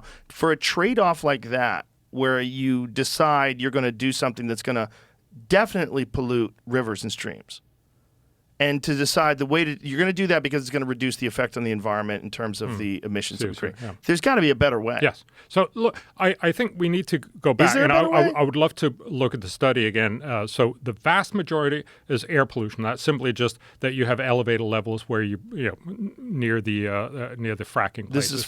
This is pollution from fracking. Yes. Air pollution. So the And water it's localized? pollution. It's localized, and it's mostly the people who are also getting the benefits. That's why many people would accept this sort of trade-off. Absolutely, we should not have you're sort of switching over to this other place where we say, but what if it dramatically damage rivers downstream and cultural place and all that stuff? That's much more regulatable. That's the kind of thing where you just simply say you can't do this. We had a lot of this impact in the early part of fracking, where just everybody did it. It was sort of Wild West for everything. But you can regulate a lot of this, and that's why I think it's a fairly small part of it. But again, how can you regulate unseen water pollution? So if you are the method that they utilize in fracking is they drill holes and then they force liquids into these holes. And these liquids are filled with chemicals, and somehow or another there's a process, and they use that to extract it.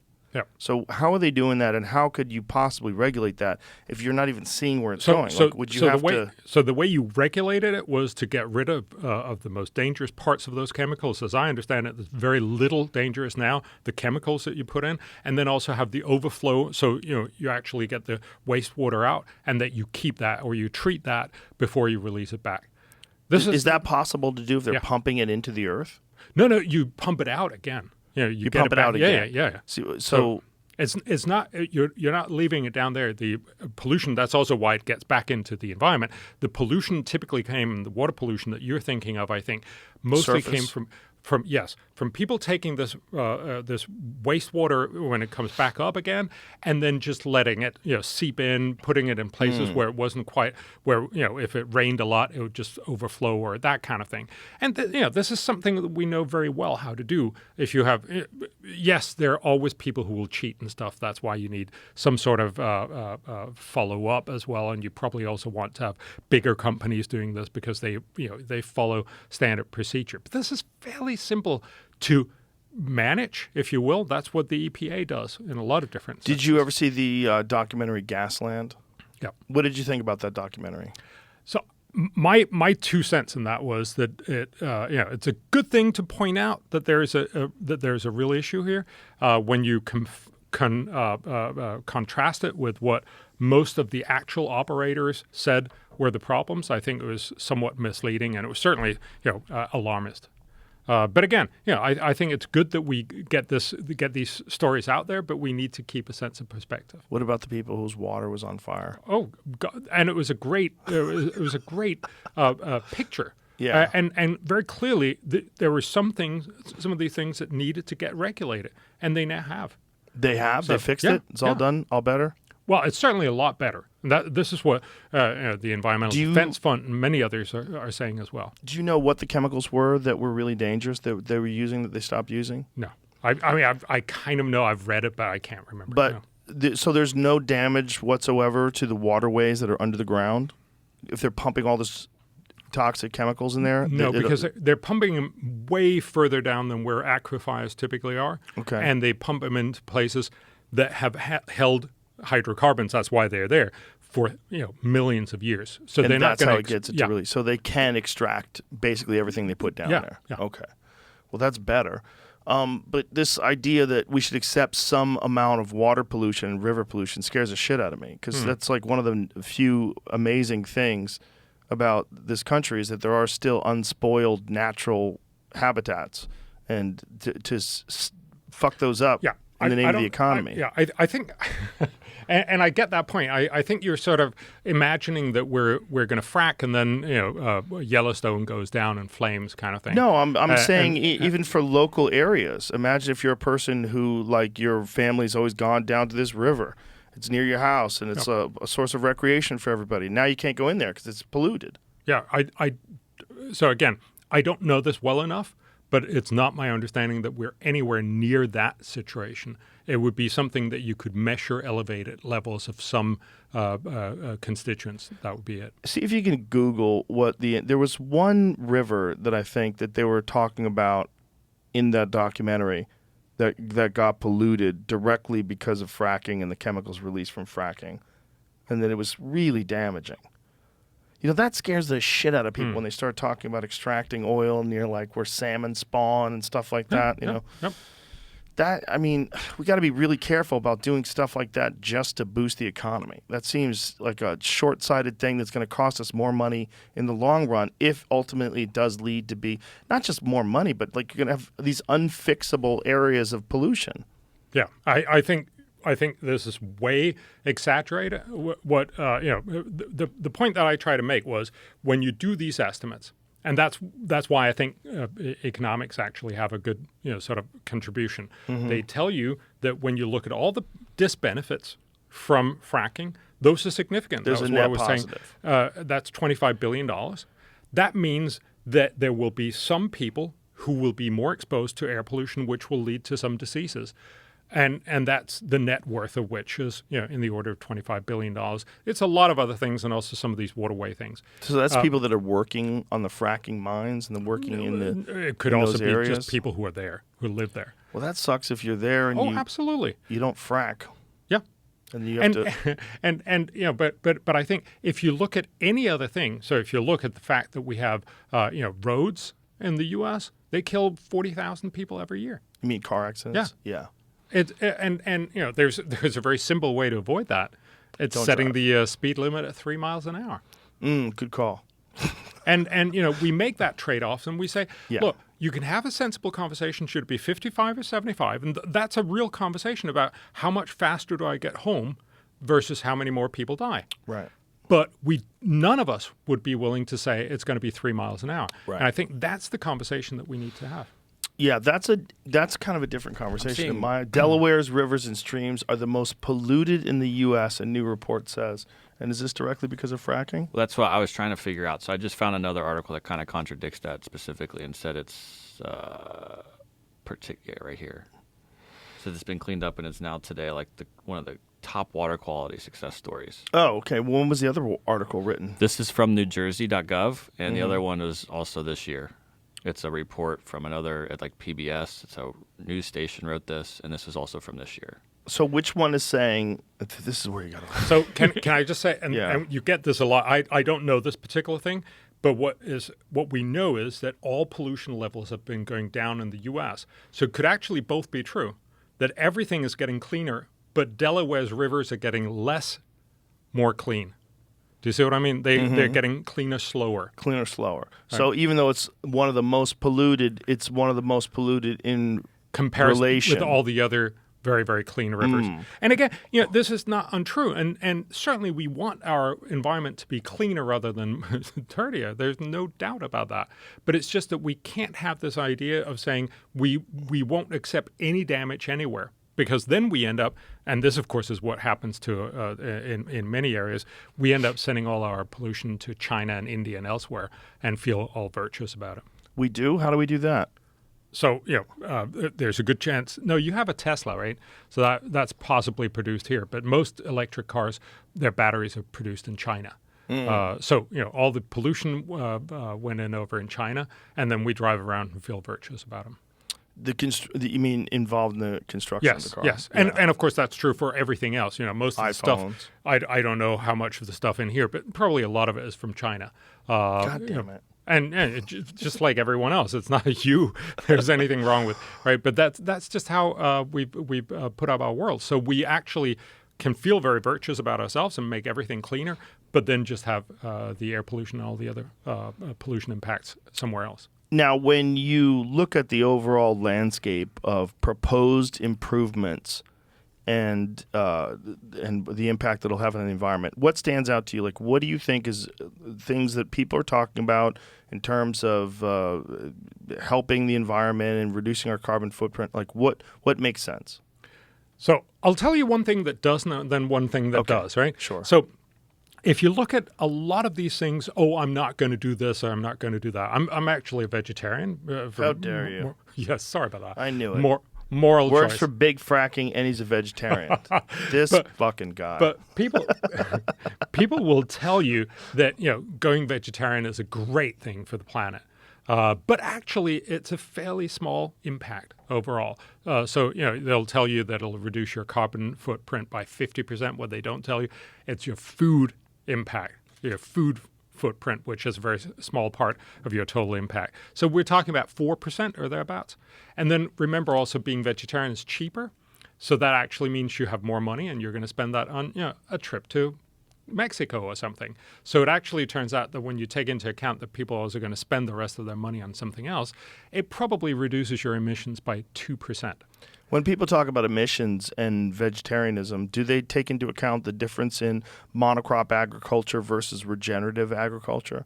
Like, you can buy food. We had Will Harris from White Oak Pastures, and who has this very sophisticated regenerative farm that he converted his family's industrialized farm over a period of 20 years. Amazing story, really interesting guy. But doing so has basically, they take out more carbon than they put out into the environment. Everything is natural. They don't use any pesticides or herbicides. Everything is done the way like nature intended. They've essentially recreated nature in a controlled environment in terms of like utilizing the manure and the chicken shit, and the chickens roam around and the pigs root around, and all these animals live as if they're supposed to live, like normally in the wild. And because of that, his water that runs off into the river is so noticeably different than the water of his next door neighbor. It's stunning. His next door neighbor runs a traditional industrialized farm, and when you see their property line, when the water runs off, his is clear, and then it hits where the neighbor's property is, and it turns brown, instantly. There's a literal divide line in the river. It's crazy to see. So that's something you have to take into account when you think about vegetarianism. Like, how are you getting your vegetables? Are you getting it from a place like White Oaks Pastures that raises everything in a regenerative way? So it's natural. There's no pesticides or herbicides. No poison at all is getting leaked into the water supply. Or are you buying your vegetables at, regular supermarket, and they're, it's corn. Great. Corn's good for you. But meanwhile, you're contributing to this fucking crazy eco-devastation on this river, and you don't even think you are. So the numbers I showed you were the ones that are based on how we actually produce, and that's by far mostly what that other guy does. Yeah, by far mostly doing it industrialized. So you have to be a little careful, though. A lot of farms that say, for instance, they're organic and they don't use pesticides and they don't use artificial fertilizer and all that stuff. They basically get a lot of their fertilizer from other farms that are not, because otherwise you can't make it run around. A curious thing that I think most people don't recognize. Say that again? So there's not enough natural fertilizer in the world to keep 8 billion people fed. There's actually only enough natural fertilizer to keep 4 billion people fed. But isn't that under current farming models? Well, it's just simply a question of nitrogen. There's just not enough nitrogen in the world to make it run around. That's why you have to have the other 4 billion people, or half of every person, fed with fertilizer that basically comes from natural gas. And so when people say, "Oh, I have this very, very nice environmental farm," it often means that they're actually importing basically feces from other farms that have been grown with artificial fertilizer. I don't necessarily think he does that. Look, I don't know White this Oaks particular... Pastures, but it's not that big of a farm in terms of like the amount of humans. Do you remember what he said, like the amount of humans he could feed with his farm? It's not enormous. No. And the point is, we just can't make this happen for everyone, which is one of the things when people go buy organic and all that stuff, it's great, because it makes people feel really virtuous. But the point is, we just couldn't do it, all of us. Right. But for the humans that do it, they are having a smaller impact, which is doing something to make them feel better. It's certainly if you really doing are something buying to make food from White Oaks pastures, yes. if that's your sole source of food for your family, yes, you 100% are contributing less to the carbon footprint in comparison to buying stuff from that farm that's leaking into the river. No, not the. Well, it depends on whether you're talking about the carbon footprint, not the carbon footprint. They typically emit about as much. Organic farms. Again, I don't know this particular farm. How is that possible, though? If they're because they're much less effective, and so they use a lot more land to produce the same amount of food. And so, what is the carbon footprint coming from machines that they use? Well, it both comes from the methane that leaks from the land, from the inputs that go into the individual animals. It depends also a lot on what kind of animals it is, and what kind of grains or whatever it is that you're producing. But the point is that overall, when you do these life cycle analyses, you get that they have about the same impact per pound of food. Really? Even a regenerative farm? Well, again, I don't know this particular farm. I think the way he was describing it, like he was very proud of the fact that it's essentially below carbon neutral, that it's actually contributing, it's like taking out carbon from the way they grow their food to the way they utilize the manure and the way they feed the animals. And that's impressive because you can't, and again, I don't know how you do that because you can't, you can certainly set some land aside and make sure you generate more and more carbon in that storage area for a while, but you can't keep doing that. Look at this. As a result, White Oak Pastures has a carbon footprint 111% lower than conventional beef. Yep. White Oak Pastures sequestered 919 tons of CO2 in the soil with the help of plants and compost. That's like switching 31,679 incandescent light bulbs to LED. And so it shows White Oak Pastures versus other proteins, like how they're grown in other places. So you see conventional beef, which is like a huge amount of carbon, plus 33. White Oak Pastures, it gets to them, their beef is negative 3.5. Yeah. So the only way that you can sequester CO2 on land is by not having it be productive. You need to have it, you need to basically have it build up carbon dioxide carbon in the. But he's talking about like compost and manure extracting that. Yeah, but you can't use it because if you use it, then you emit it again. We store more carbon in the soil than our cows emit during their lives. And so pounds of CO2 for every pound of White Oak Pastures beef produced. Like this seems to contradict what you're saying. And look, I don't know how this works. I'm talking about how regular organic farms work, and there's been lots of studies done on that. And the thing I'm a little worried about here is that it doesn't seem reasonable to me that you can actually keep this up.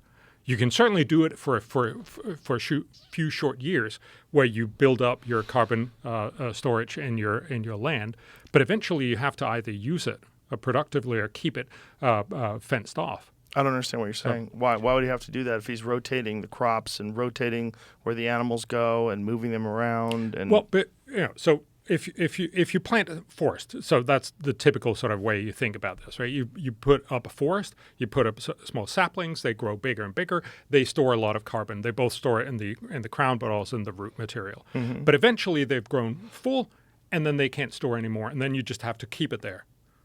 If you cut them down, then obviously you now release all the CO2 again. And what they're doing, as I understand it, is that they're basically building it up in their ground. So they're having more roots in there, more stuff in there. But if you don't release it, if you don't use it, if you don't grow on it, you have to keep not growing on it in order to keep it stored away. Well, they're growing. It's pastures, so they have grass growing there. That's like the main thing that these cows are eating. They're all white. Right. Yes. They're all grass fed. No, I get that. Yes. So that's how they're doing it. Okay. Yeah. No, that makes sense. Sorry, I was thinking about intensive farm. Yep. No, that makes sense. Yeah. So his method, I think the only knock on it would be if you want to have a Jack in the Box on every corner and you want cheap beef to feed people everywhere, you probably can't do it that way. And if you want to feed everyone. But his argument was that we really shouldn't be eating that way anyway. But and that's also a fair point. Yeah. But so the main point comes back to saying we can't do this for everyone. And that was the main point I was trying to make, that we have this idea of saying we can all go organic. No, a few people can go organic and feel very comfortable about it, but there's just not enough nitrogen for everyone to do this. And so that was the answer that I wanted to say. Don't think that these sort of cheap, simple things where you virtue signal is how you're really going to switch. The way you're going to switch, the way we're actually going to fix climate change, is by focusing on technology. So you mentioned one of them, nuclear. If we could imagine that we could actually get fourth generation nuclear in some way to be incredibly cheap and safe, that could solve a very large part of it. Imagine if you come up with a technology that's cheaper than coal and gas and all that. Everyone is going to switch, not just because they're rich, well-meaning Americans, but also the Chinese, the Indians, the Africans, everybody else. So that'll basically generate a lot of cheap energy that's both good for economic growth and will cut carbon emissions dramatically. Now, remember, this is not the only thing you need, because you can't just run, you possibly can run most of the world on electricity, but we don't right now. Right now, only about 20% is electricity. The rest of energy is industrial processes, heating, transport, all these other things that are much, much harder to switch out. So obviously also steel and cement and so on. So there's a lot of issues that still remain, but the technology point still remains. If we can come up with this technology that's cheaper than fossil fuels and does not emit CO2, we're done. Now, if we don't do this, and if we give in to climate fear, which is what a lot of people are using. It seems, if you want to be cynical, it seems like a political ploy. Why would they want to do that? What do you think the motivation is of not having a balanced, nuanced perspective and expressing a balanced, nuanced perspective to people, where you could explain things the way you're explaining them? There's an economic impact to this. There's a trade-off to that. Here's why it's better for the atmosphere overall if we do it this way. And the solution seems to be in technology, and it's not into halting all use of fossil fuels immediately, which would be devastating to the economy. And ultimately, when the economy goes, it's devastating to almost all aspects of our civilization. Yeah. That's the very unfortunate reality of life, right? Yeah. So what have you ever had a debate with someone about this? Oh, gosh, yes. Climate fanatic? Oh, yeah. I have lots of those debates. How do those go? So my sense is that these guys are really well-intentioned. So they really want to do good. It's not sort of an evil ploy or anything, but they seem to believe that, just by wishing, we can somehow make it come true. And I think a lot of the conversation that, so when you're starting to see what is it going to cost to go net zero, for instance, a lot of people are talking about we should go net zero. President Biden is talking about that. This will be fantastically costly, and that's what all these studies show. So McKinsey shows it's going to cost nearly $6 trillion every year for the world. That's 2/3 of the total global tax intake. So basically imagine that 2/3 of everything the U.S. government spends now would have to go to net zero. Well, I think you said something that's very important, too. You said the world.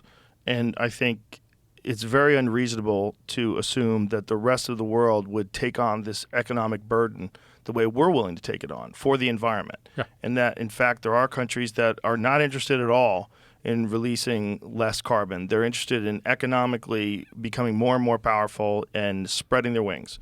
And just lifting their populations out of poverty. Lifting their right? and also becoming more military, more powerful militarily. Look, China is not just a good guy nation by any means, but I can understand them, and I can understand why India and Africa wants to be a little bit like China. Remember, China has basically lifted almost 1 billion people out of poverty. That's an amazing achievement. And if you lived in China or you lived in India, you would want to do the same. Sure. But then at what cost? Yes. Yeah. And so the reality is, even if just the U.S. tried to go net zero, there's a new study in Nature magazine that estimated that the cost per person, I actually have that graph so we can show that as well. So the cost per person would be phenomenal. Well, it'd be nice if I could find it, but there it is. So it's number 28 in A. So the cost of reducing emissions 80%. This is per person per year in the U.S. by mid-century. $11,000. Well, that's almost entire net zero, and the modelers say they're not sure whether this is true, but it's certainly a big number. But even if you just went 80% towards the Biden promise, it would cost more than $5,000 per person per year. Just get Bill Gates to pay for it. I don't get it. What's the problem? You got a lot of money. Get his wife. Only do She's this very philanthropically inclined. Half a year. Mackenzie Bezos. Yeah. She's got a lot of cheddar. She's putting it towards good use. But the fundamental point is people are just not going to be willing to pay that amount of money. Well, they might be. I mean, they might assume that the government could foot the bill for this. If they can come up with so much money to send arms to Ukraine and to invade other countries and do a lot of shady shit that we don't appreciate them doing, we would think that they could fork out $11,000 per person and per year and crank that up. What is that? What is that all told with 300 and how many do we have now? So this is 12% of U.S. GDP. Jesus. Yep. That's a chunk. Yes. So that's not feasible, not currently. No. But we can work towards something like that. That's why we need to get realistic and say we're not going to do this by telling everyone you have to pay up right now. What we can do is to do this innovation. We should be spending lots more into innovation because innovation is incredibly cheap. So Craig Venter, do you remember him? He was the guy who cracked the human genome back in 2000. He's sort of a crazy smart guy, and he has this idea that he wants to grow algae, special algae on the ocean surface that basically soak up sunlight and CO2 and produce oil. Imagine that we could grow our own, Saudi Arabia's out on the ocean surface, and then we'd just simply harvest those, we'd process them, make oil. We could keep our entire fossil fuel economy going right now, but it would be CO2 neutral because they just soaked out the CO2 out in the ocean surface. Would that have a detrimental effect on the ocean? Look, I'm sure that, just like we've talked about before, nothing you do would have no impact. There's always trade-offs. Yes, everything is trade-offs, but we could potentially solve a very large part of the global warming problem at, fairly low cost. We can't do it right now because right now it costs a fortune and, can't really be scaled very well. But the point is, give this guy some money and try to investigate it because researchers are incredibly cheap. This is how we've solved all problems. If you think, do you remember those Live Aid concerts and all that stuff? Sure. And even before then, we worried a lot about, Africa and it was especially India and Southeast Asia not being able to feed their own populations. And sort of the standard way that we think about global warming now is to tell everyone, could you not eat so much and then we'll send it down to, the poor Indians and the poor Africans? And of course that didn't work. What did work was the Green Revolution. We basically evolved we innovated these new seeds that produce 2 or 3 times as much per acre. And that's what basically grew the world's food production dramatically. India is now one of the world's, it is actually the world's leading rice exporter. It's gone from a basket case to being able to feed its own population. But aren't there a lot of problems with that too, where the Indian farmers are getting fucked over and they get connected to these seeds that they don't own and they can't reuse and they owe a giant amount of money to the companies that provide them with the seeds and they're going bankrupt and there's a ton of suicides from these Indian farmers. So that's a pretty big trade-off. So, it actually turns out that there's less. So there's IFPRI, who's one of these institutions that look into farmers and farming policy. They did an estimate and found that there are fewer people that die from suicides. But because there's a lot of farmers in India, there's a lot of farmer suicides. But yes, there are absolutely problems in India as well. But fundamentally, being in thrall to big agro business because you have to buy more of the seeds or you have to pay more is probably a lot better than you dying from not having enough food. But are they the only two solutions? No. Isn't there a solution where they have a more equitable sort of relationship with the people that provide them seeds and that they can both benefit from it? Seems like they're getting exploited, right? So again, my understanding of this is that you can, if you want to, you can buy the public seeds. And so India and many other countries provide public seeds that don't have any copyright and that you can grow. Or you can buy the private property seeds that grow more per acre. And so it's basically a trade-off, just like when you go to a store and decide between a slightly less good product, which is cheaper, or a more expensive product that's better. It sounds like a creepy trade-off, though. If the stuff that doesn't work as well is the stuff that you could get from the state, and people are economically poor and disenfranchised, and they have to take on loans to get the other seeds, and they get indebted. Well, they don't have to get those seeds, right? They can get the public seeds, but they won't be able to make it. Will they be able to grow? Can't make it as much. No, right? No. The point they're probably barely getting by as it is, though, don't you think? So the problem is, I think we're seeing the outcome here from the people who basically said, "All right, I'm going to get a loan, possibly from a loan shark, and then invest this in order to get a higher payoff." Right. If it works out, if it's beautiful, if it was great weather, it works out really well. If it didn't, I'm screwed, and then I commit suicide. I'm making a story here, right? But the idea here is still that it's possibly not the right way to think about this if we're just concerned about the people who took chances shouldn't have been so exposed, and if they made the wrong choices. I think what we're really concerned with is predatory relationships between very poor farmers and giant multinational corporations that don't give a fuck about those people. Yeah. That's what scares us, is that there's a dehumanizing aspect to this sort of method of producing agriculture. Yeah. So the real issue here is, though, that most of the big agricultural producers basically produce for rich countries, because those are the ones who can pay. So what we're stuck with, and very often don't have very good, is that we need much more research into getting yield enhancement in the things that you grow in many of the poor countries in the world that are also better suited for their agriculture. This is a lot of what, for instance, research goes into, and where we should be spending a lot more money. So I totally agree that we can do it even better, but I just think we need to step back and also realize we have managed to make the world and India and Africa a lot better off, which is why a lot fewer people are starving. Again, you're a glass half full guy. I'm a guy where it says we used to have 7 million kids dying each year of malnutrition. Now it's less than 3.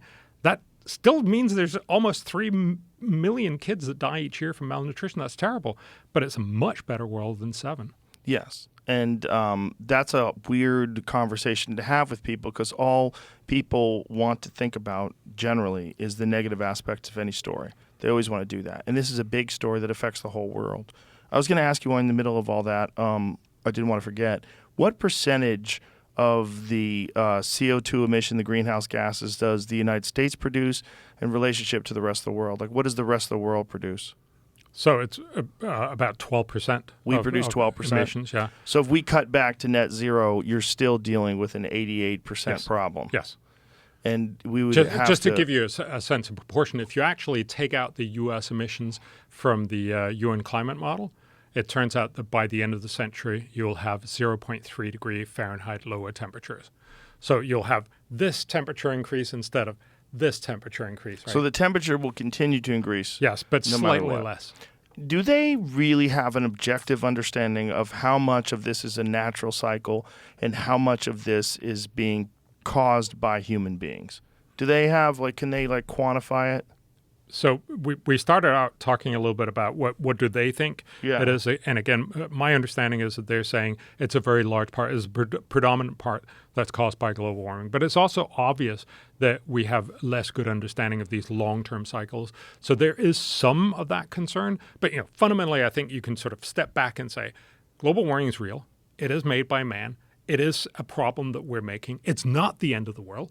And we need to deal with it, but deal with it smartly, right? So instead of us, gluing ourselves to pictures and saying we got to stop everything right now, we got to look at how do we get innovation going so that we get, better, for instance, nuclear or better of this Craig Venter guy ideas, or these many, many other ideas that are out there. We should be funding all of those. So I helped assemble together with I believe it was 49 of the world's top climate economists and 3 Nobel laureates to look at how do you best and smartest invest in green energy. So better deal with climate change. And what they found was the long-term best strategy was invest in green energy research and development. So that's the long term, because there could be some innovation that would be groundbreaking. Basically, if you get innovation and you find a breakthrough, you'll have fixed the problem. If you don't get that innovation, we just won't fix the problem. We'll do a little bit of it at very, very high cost, and we'll end up a little bit like we talked about with Germany, right? You'll end up spending $500 billion and cut a tiny bit of your emissions. To sort of shift the narrative and get people to stop being terrified of a future with the climate increasing the way it is on a steady rate, like what can you say to people that would get them to is there a real simple way of breaking this down that gives people an understanding of the perspective, like how much this has been exaggerated, what the danger actually is? Like, one of the big ones is Miami. In 10 years, Miami's going to be underwater. Yes. But meanwhile, banks keep financing people building these giant skyscrapers next to the water. Like, what's going on? Yeah. Is Miami going underwater? No. I mean, and the simple reason is because we know around the world that when sea levels rise, it is very cheap and simple to avoid most of those problems. And Holland obviously is the great example, right? Holland has, while sea levels have been rising, they've actually gotten much larger because they know how to do this, and they're very, very safe. Remember, 40% of the country is underwater. If you go to Schiphol, which is the 14th largest airport in the world, Amsterdam Airport, they proudly say on their website that we're the only major airport in the world that was previously a site of a major naval battle. Yeah, but you don't feel it. They're fine there. And the total So how would cost, they do that with Miami? The total cost over the last 50 years for Holland is about $10 billion. The total cost of protecting Holland. This is not nothing, but for a rich country over 50 years, that's almost nothing. It's not that bad. So what about Miami, though? How would they protect Miami? So I don't know specifically how you do this for Miami. The point is Miami is incredibly valuable. Obviously, you find, as I understand it, there is actually some problems with that it's built on coral and that it'll be harder to. Yes, it'll be harder to do. I'm not saying this is going to be easy, but this is the But you kind did of say thing. it was going to be easy. Well, in general, we know how to do these things. And so I don't know how specifically you're going to do this for Miami, but I do know that we've done this almost everywhere on the planet. Remember, if you go, so New York Times took me down to the waterfront cafe in New York when I published my first climate book. And this is now, 5 streets away from the waterfront, right? Because New York has actually grown. We've seen the same thing happen everywhere on the planet. So even Bangladesh, which is a very poor country, has actually increased its land surface while sea levels have risen because we know how to do this. Has anybody done that, like with a model for Miami? Because again, what you were saying, I had heard was that the problem is the ground is porous. Yeah. And that whenever there's like any sort of a water event in Miami, the streets are flooded. And that they're worried that as the ocean level rises, this would be insurmountable. Like, yeah. I don't know if that's as simple a problem as what they're dealing with in Holland or in a lot of other places where they make dams and seawalls, what they do with New Orleans. Yes, and I don't, so I should possibly have been less quick and say— You son of a bitch, yes, look what you've done. Miami, I don't know. Everywhere else, we have, so there are good global models that look at this. If I can actually show you a graph of a global model so it's number 23 on the A file. So this is a model for the world that looks at how many people are getting flooded. Okay. And what it shows you is that in 2000, about 3 million people got flooded every year. And so you can see over there in 2000, 3 million people get flooded, and it has a cost of 0.05% of GDP. Mm-hmm. Now, if you assume that there's going to be no adaptation, this is pretty much where all the catastrophic stories come from. You end up in this situation where 187 million people will be flooded. This number has been both on the cover of Washington Post and a New York Times, and there's a New York Times op-ed. Lots and lots of. This is at 2100, year 2100. 2100. If sea levels rise, we do nothing about it, then obviously this is going to be terrible. So it's going to cost 5% of global GDP. But this is not the world we live in. We'll actually adapt. And that's where, so that's why I said in this general thing, it's not going to happen for Miami, but I don't know whether the model has actually modeled, particularly Miami, right? It's modeled the world. This seems like a real problem, though. Like, if there's not real adaptation ideas that are on the books that, like, seem like they could be implemented, 80 years will go by pretty quickly. If 187 million people are flooded, if there's no adaptation, then you have to also think about population increase. You have to think about the increase in the amount of CO2 we release. There's a lot of other things you have to factor in along with no adaptation. But the point is, we will not be in this world. Are you sure? Yes. How? And the authors themselves say this is absolutely inconceivable. Worst case scenario. Everybody will actually adapt. You will put up higher sea dikes, and much of this is not going to be these amazingly big structures that are going to feel overwhelming. It's just simply water management. And so the realistic outcome is that by the end of the century, about 15,000 people will be flooded, and the cost of GDP will be, both for protection and from the flood costs, will be almost 10 times lower in percent of GDP. So this adaptation that you show on this chart, where's this chart from? So this is from one of the most quoted stories. This is one of the few articles that actually both look at both adaptation and no adaptation. Okay, so it's from Hinkle 2014. I think it's I don't have internet, so I can't actually show you right now. So no adaptation, it drops down below the rate where it's at currently. Sorry, with adaptation. With adaptation. The amount of people flooded drops below. And much, much below, right? I mean, from 3 million to virtually nobody. To 15,000. And that's globally? That's globally. What that tells you is that this is an issue that we fix. We know how to fix, and Holland is a great example of that. If you're rich, you fix it. If you're poor, you have a real problem. This, of course, is why so many people died in China and India when there were floods back in the 1920s, as we were talking about before. When you're poor, life sucks in so many different ways. It also sucks from climate. And that's, of course, one of the reasons why I think when people say, and this, they're right to say that, climate is going to harm the world's poor the most. And they sort of jump to this unwarranted conclusion, so we need to do something about climate. No, it's because it sucks to be poor. We should do something about not being poor. There's a big hurricane that hit Tacloban in 2013, a Filipino city. And it happened right when there was a global warming meeting, one of those big COP meetings. And everybody outpoured and said, oh, this is because of global warming. Of course, there was actually a exactly similar hurricane 100 years before, 1900-something, that happened, that followed the exact same path and killed half the city's population back then. It was much, much worse. This time, it only killed about 2% of the city's population. But the people who got killed and the people who got harmed were still, essentially living under corrugated roofs. Our job is to make sure that they don't live under corrugated roofs, that they actually live in good buildings, that they have those clamps that we talked about, that they have all these other opportunities so that they can live well. Of course, we should also, in the long run, find a way to actually make sure we fix climate change. But it's wrong to say, because these poor people are going to be focused with more climate change, we should do something about climate change. No, these poor people are going to be focused with all kinds of bad things, from malnutrition and from bad education and from diseases, because they're poor. If we want to help them, we should lift them out of poverty. That's a solution you don't ever hear before.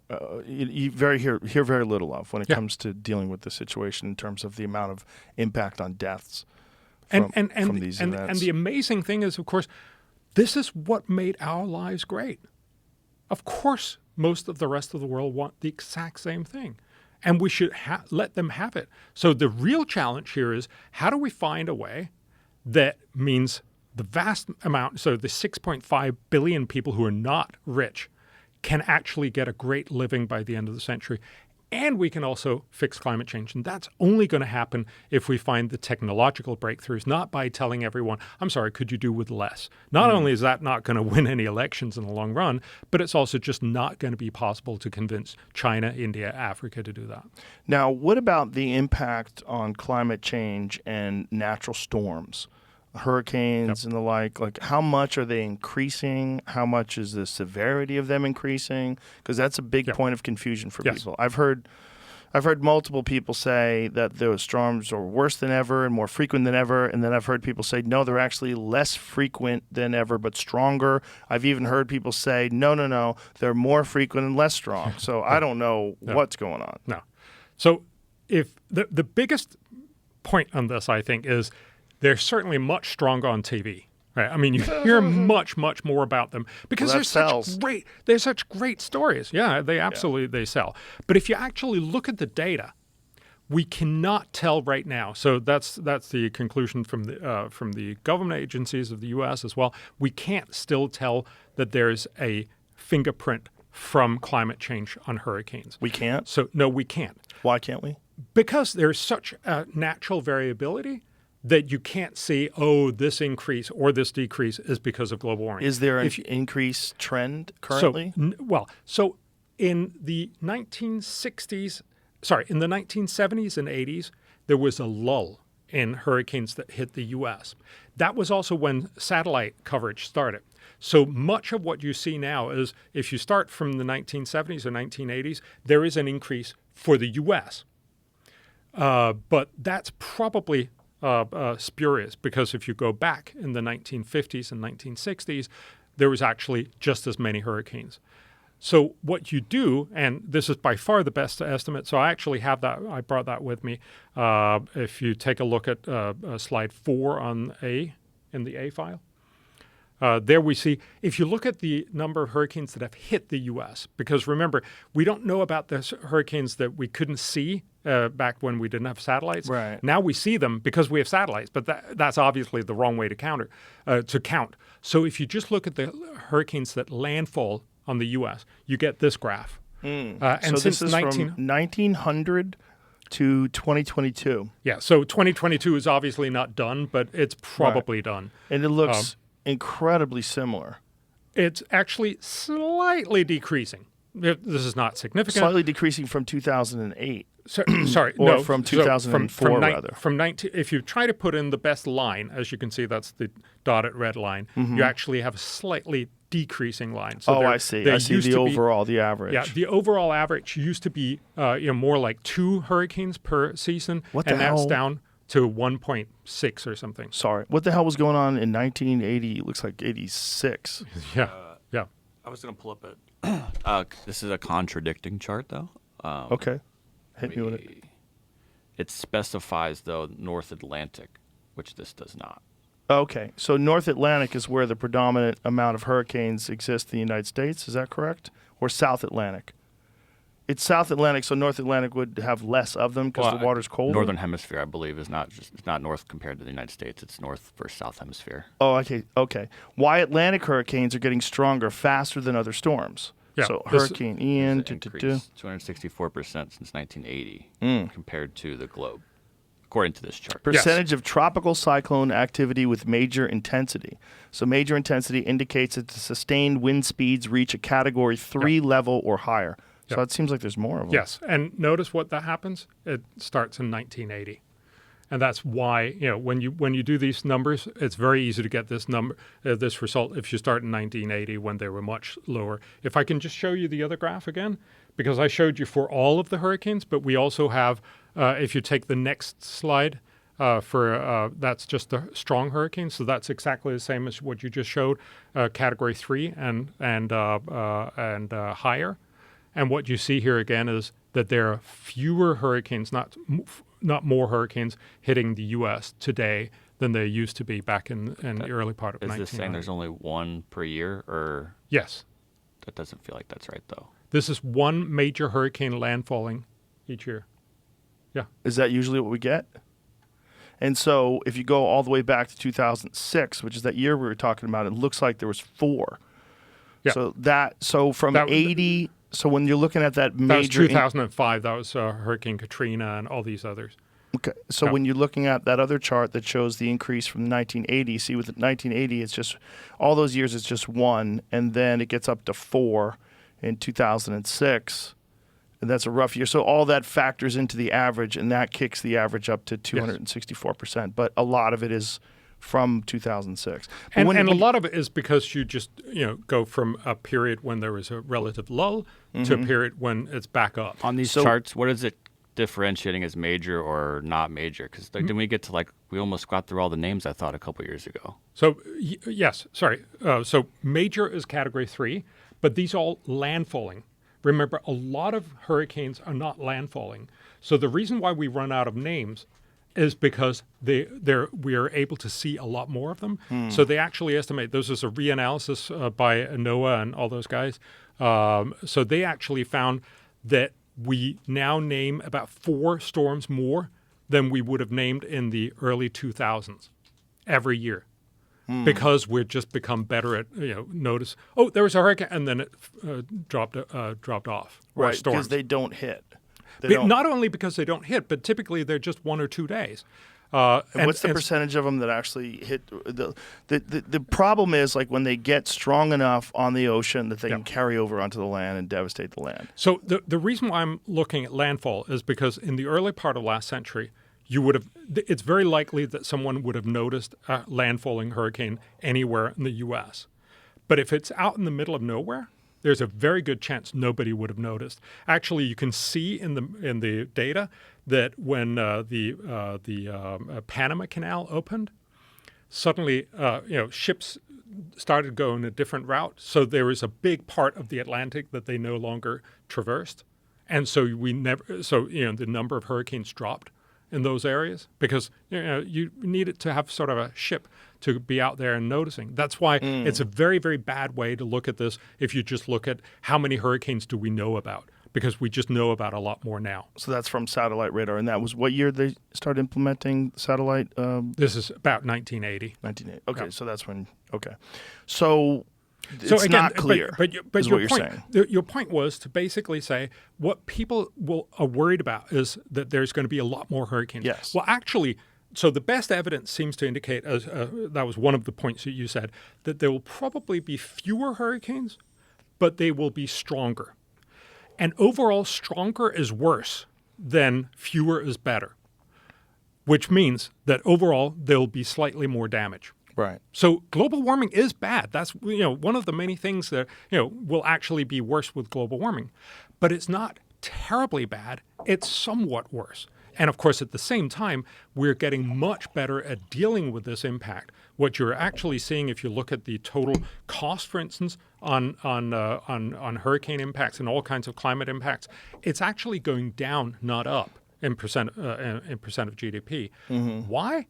Because we now know we have much better prediction. We know how to deal with these things. For instance, get a lot of stuff that can be moved. We get it out of harm's way. So every time there's a hurricane, all trucks will go to other states, that kind of thing. So there's a lot of things that don't get damaged. We can also build better, as you talked about, with houses and so on. So we have a lot of ways to reduce this. But what is happening is it'll reduce slightly less fast because of global warming. Again, not the end of the world, but a problem. So the fear-mongering would have you terrified about a future that's impossible to fix, and that we're doomed. Yep. And you're simply saying it is a problem, but is not our biggest problem. It's a problem in the sense that it slows down progress, right? And if I can just, because people talk a lot about the fact that we won't have enough food either. I have another slide in the B file, and God, I need glasses. In number 6, sorry, I was just Googling this. 2020, it says 11 hurricanes made it to land. Total of 11 named storms made landfall in the United States, breaking the previous record of 9 in 1916. Sorry, 11 named storms? Or 6 of these were storms that struck the United States. That's hurricane intensity. They were talking about Category 3 and above. That was just this one, though. Right. His chart which was this. Is it all hurricanes? This is major hurricanes. You need What to is go back. So Category 1. But even What's this- the worst? Is Category 1 the worst or This is 4? all the worst? hurricanes. No, this is 4 is the 5. worst, right? 5 is the worst? yes. This just says 4 hurricanes hit U.S. and 4, and then when I Google it, it says there's at least 6, if not 11. Yeah, this is period literature. I have no doubt, and the updates are for the guy. This is who 2020, actually did it. Jamie? Yeah, I just was trying to pick one year. Yeah, no, That was that's all, great. you know? And the one that this was saying they're intensifying. This says that like since 1950, only 9 Category 4 hurricanes have hit the mainland, but 6 of those were in the last 5 years. Whoa. That seems like a problem. That's a big problem. It's just Doesn't that seem like a big problem? Seeing that, I would see why people would freak out. Again, and this is so we can't sit here and do period research in real time. I'm showing, Right, but you do need contradicting no, statements. absolutely. But I am saying that. So I'm happy to say that we should. So there's very little 4 and 5 hurricanes. That's why the major, and that was also why the other graph showed the change in 3, 4, and Can you 5. go back to that again, please, for a second? Look at that, man. Andrew was even more powerful than Ian in 92. That was a 165 mile an hour one. What's the fucking strongest one that we've ever had? Is that all of them that we've had during the last, so that's the last 50 in the years? 50 years, yeah. I think when that was like 92. I think So that Ian was the strongest, or Andrew, excuse me, was the strongest. That was 165. Katrina's not even on this list. No. Wow. Why isn't Katrina on the list? I don't know. That was a big one, wasn't it? Yeah. Wasn't it Hurricane 3? Category 3? It could have just been Yeah. big and long and just lasted for a long time instead of Right. The devastation was big because of where it hit. Yes. Wow. That Also, seems if a you lot look at more, the man. major hurricanes, we had the biggest drought ever. So there were 11 years where there were no major hurricane that hit the U.S. recently. I don't know if you noticed. That was when nobody talked about hurricanes. And then, of course, the hurricanes came back, and then we say, oh, see, global warming again. This is how we're not being well served with this kind of conversation. What is your book called? False Alarm? False alarm, yeah. Because Do you have it? no, I don't have one yet. Here. Thank you very much. I wouldn't say false alarm. I would say there's a lot of other shit to be worried about as Yes. well. Yes. But it also seems to be a problem. That's the other book I brought you. Prioritizing development. Yes. See. So this is basically what my day job really is, because as you also know, and as we talked a little bit about. So look, there's a lot of problems in the world, and for most people, so rich people who are well ensconced in their lives, and they don't have to worry about their kids dying from infectious diseases or not having enough food, all that kind of stuff. They clearly can worry about what the temperature is going to be in 100 years. But for most of the planet's population, so the 6.5 billion people here, they actually worry about their kids might die tonight. They might not have enough food. They have terrible education. There are all kinds of other terrible things. Almost 1 billion people are extremely poor. So in terms of the overall impact on human health and life, elevating the economy is the most important step that people can take. It's certainly a very important part of it. And again, if I could just show you the one on malnutrition, the slide from the B stack, number 6.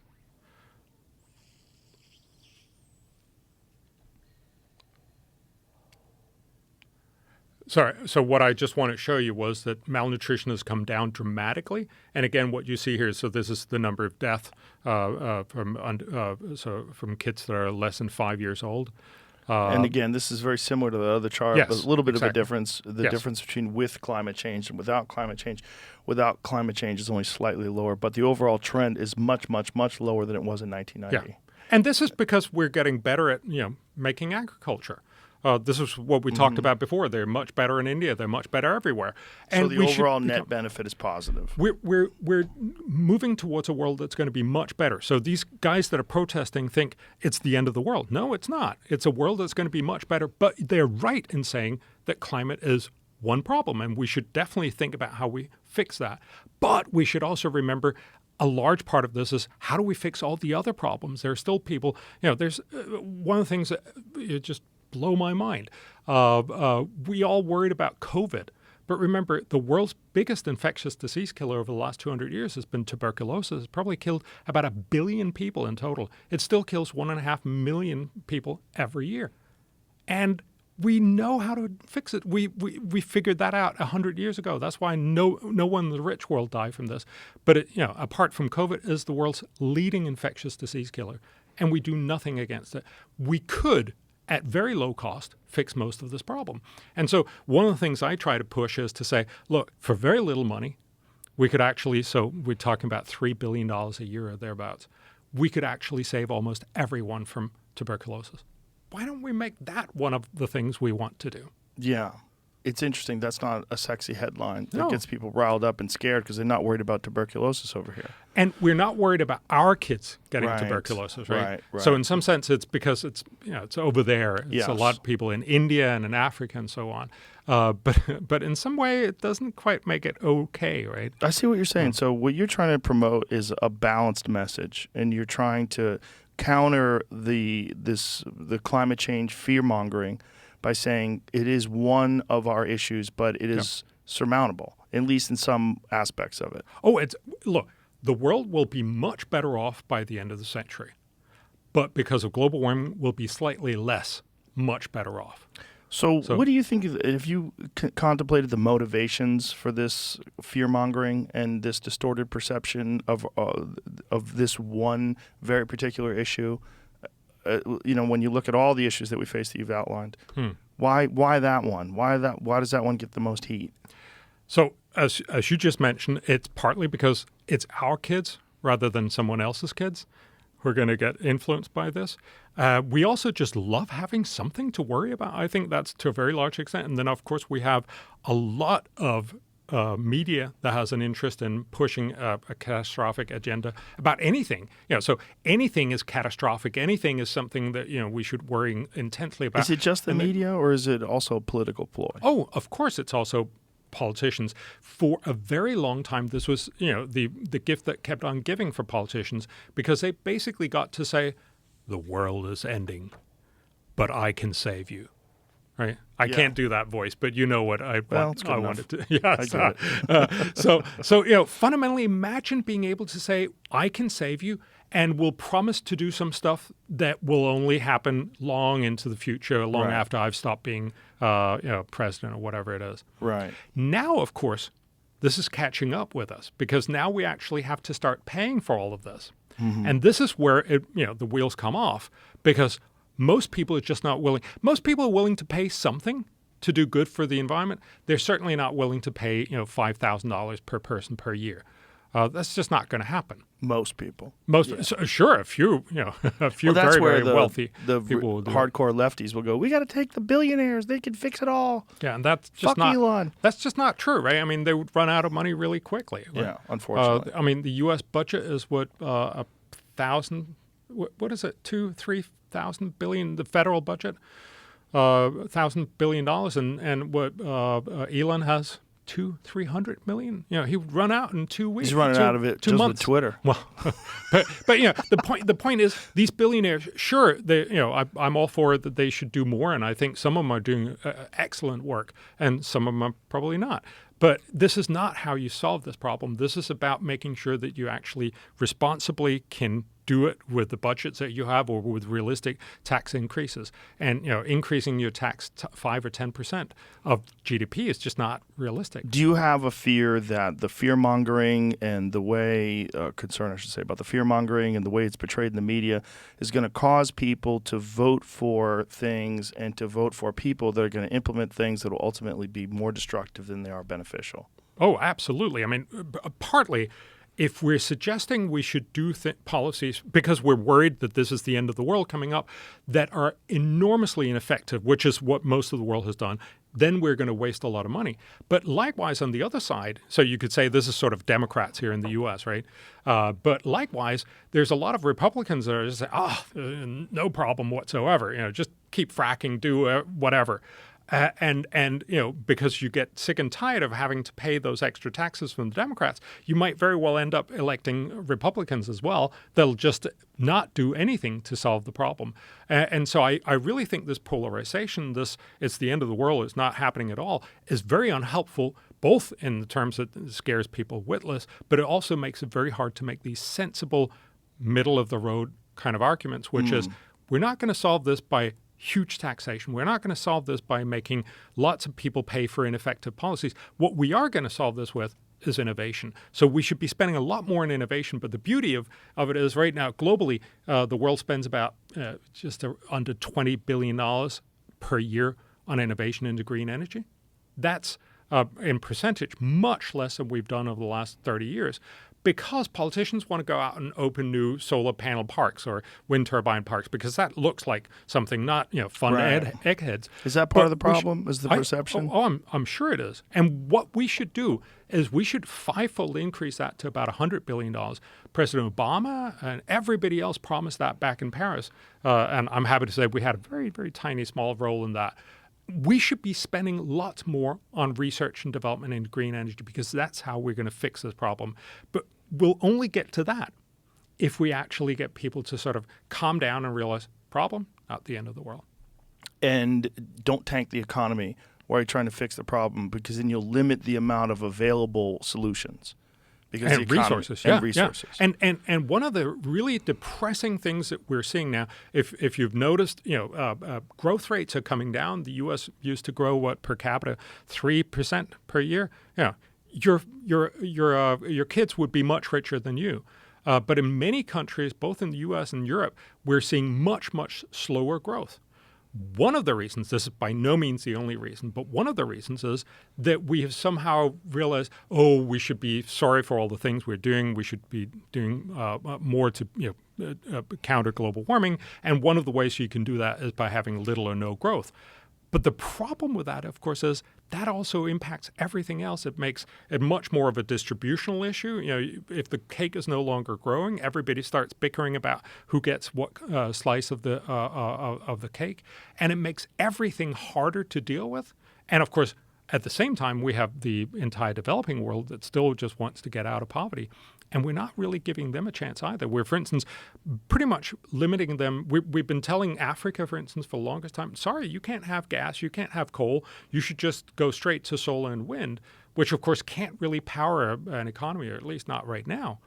And this while Europe is then starting to grind up more coal because we're cold and because of the war in Ukraine. This is a very complex issue, and the problem is that in sound bites on the news, you don't get to dive into all of the aspects of these complex issues.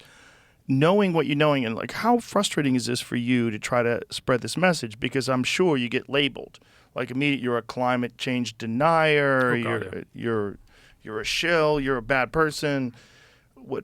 How frustrating is this for you when you're trying to get this message out and you're writing these books and you're giving these speeches? I mean, fundamentally, if it would be wonderful if everybody just said, "Hey, that sounds smart. Let's do that." But that's not how the real world works. I think it's great to have the opportunity to actually push what kind of solutions work. So what we're trying to do. We work with lots of the world's top economists. I work with 7 Nobel laureates in economics, trying to say, where can you spend money and do the most good? So on climate, we should be investing in green energy R&D. That's the way you fix this problem. And then we should realize there are lots of other problems, most of which you haven't heard of. So for instance, the frustrating thing and the thing that really drives most of global productivity is education. Education almost everywhere sucks, but especially in the developing world. A lot of teachers just don't know the stuff that they're actually supposed to be teaching the kids. How do you get kids to be better educated? It turns out that there are some very, very simple ways that we know work incredibly well. So it's called teaching according to level. So the basic idea, if you think about a 6th grade or something where, I don't know, is that 12-year-olds? Yeah, 6th grade is 12, 11-year-old. Yeah. So say you have all these 12-year-olds in the same grade, especially in the developing country, but even here, they have very varying levels. Some of them are just hanging on and don't quite know what's going on. Some of them are far ahead of what the teacher is teaching, right? So the problem is when you're in that kind of grade where we put all the 12-year-olds in one grade, you're actually having a very hard time teaching all of these kids effectively. What we've shown with, and this is not me, lots of really smart people have shown this, is in experiments, if you instead make sure that each of these kids are taught at their right level, at the level that they are, they can learn a lot more. Now, you could do that in one of two ways. You could actually shuffle these guys around. So, some 11-year-olds are going to be together with some 13-year-olds and maybe one 9-year-old and one 15-year-old and so on. So they all have the same level. That has some social problems, but they're doing it, for instance, in India. You could also do it by every 1 hour every day, you sit them down with a tablet. And this tablet then finds out what is your level. So it's teaching it in either your language or your mathematics, for instance. And it very quickly adapts and find out what is your level and then teach you exactly at your level. The beauty is you can actually teach these kids 3 years of schooling in one real year at very low extra cost. We're talking about $20 per student per year. So if you do this with a tablet, you can basically have a situation where you can educate these kids much better and teach them much more. Isn't that amazing? Well, that's assuming they engage with the material, right? This is it more difficult to get them to engage with tablets than it is to get them to engage with a teacher? No, actually, it turns out it often is the opposite. They want to have more than just 1 hour. It's probably true if you did this a whole day. It's 1 hour a day. It's partly because so other students can also use the tablet, so it becomes cheaper. It's also partly because we don't want to upset the teachers, because if the teachers don't like this idea, if they are worried that computers are going to take over their jobs, they don't want to play along. And it's also because they would eventually get bored. But no, if you sit in a classroom where you're 40, 50, 60 kids, the teacher is teaching you something that you don't quite understand, or you're way ahead of this. That's incredibly boring. This tablet is actually challenging you right on the level. And the beauty of this is that this is research that has actually been done in randomized controlled trial studies, right? So you've done with some kids, you gave them the tablets, some kids you didn't give them the tablets, and then you see how much they differ. And this matters because they not only learn more, but then they'll go out when they become adults and become much more productive in their societies. So again, one of the things that we try to do, so in that big book I showed you there, prioritizing development, that we did that with 50 teams of economists and several Nobel laureates, and trying to find out of all the different things in the world, what could we do? But that's a very long book. You can't get most politicians to read it. So we actually did also a one-pager. So I brought that one. I'm hoping we can put that up. So this basically is the whole. This is the whole outline of all the stuff that we did. This one-pager is smartest targets for the world, and what is this? So you should look at this this out here on this one side. It has all the different things you can do for the world. So this has come about with a lot of complicated stuff. And basically there's Is there a graph that we can see online of this? Yes. Yes, there is. Because I can barely read this. Yes. It says, very good point. Social, it's the very economic, last and environmental slide benefits for every for dollar people to find. spent. How can we direct people to it? So we'll put up the link on, if that's okay. Yeah. A lot of graphs, buddy. Yes. Sorry about that. That's okay. So basically what it shows is all the different things you can do for the world, and then the line shows, the length of the line shows how much bang for your buck you get. And so if it's a long line, it's a great idea. Okay. Sorry, yes. So here it goes. So what's the best bang for your buck? So trade restrictions. Reduce world trade restrictions. If we actually got much more free trade, that would make everyone incredibly much richer. Sorry, there is in my slides there is a better version that you can show online on the last slide on Lomborg A. So 51. Kind of better. Yeah, because it's at least not as long, right? It fits this format. Okay. So basically, if you spend money, and basically in order to get free trade, you need to pay off the world's rich farmers. but you'll get an enormous amount of growth in the economy. Freer regional Asia Pacific trade. So trade seems to be the biggest one. That's right? one of the biggest ones, yes. And then universal access to contraception. Yeah. So that's basically the idea. If you get more contraception, it means two things. It partly means that women give fewer birth, and that means they die less. It also means that each kid that then gets born will get more attention from their parents because there will be slightly fewer kids, and they will have more capital available to them. That means they become more productive, and that means the economy will grow more. This is what's typically called Well, I don't think we should go over. It's okay. I don't think we should go over this entire chart because it'll take forever. But the idea is that there's a lot of things that we can do for the world that have great bang for the buck. And climate is one of them, but it's just one of them, right? And if you think this is the end of the world, you think that's the only thing we should be discussing. I mean, I've heard some people say, if we only have till 2030, we got to do everything for climate, and then there'll still be poor people in 2030 we can help. And I just think it's so short-sighted, patronizing, right? Yes. Because clearly we both want to fix climate change and fix all these other problems in the world, and we can do that, but only if we spend money smartly. So let's spend money smartly on climate in research and development, but let's also spend money on getting tablets into the educational system, making sure we deal with tuberculosis, malaria, malnutrition. There's lots of other things where we, for very little money, can make an enormous amount of benefit. Well, I think that's the most important part of your message. Is it's not just this idea that climate change is kind of being overblown. It's a very terrifying prospect, but that there's a lot of issues to deal with. That's great. I really appreciate that. Now, I think that we need more of that, more of a balanced, nuanced perspective on all of our issues.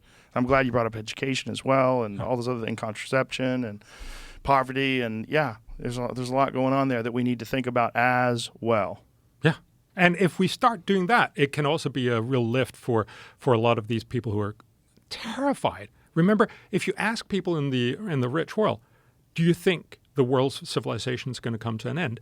60% now are saying they think it's likely or very likely that humanity is going to end. That's petrifying. And that's just not what's going to happen. And they think this is because of climate change. They think it's because of climate change, right? So we can actually both liberate ourselves and realize, problem, not the end of the world, and then also start talking about all these other issues and make sure that we actually leave this planet not just a little bit better, but a lot better.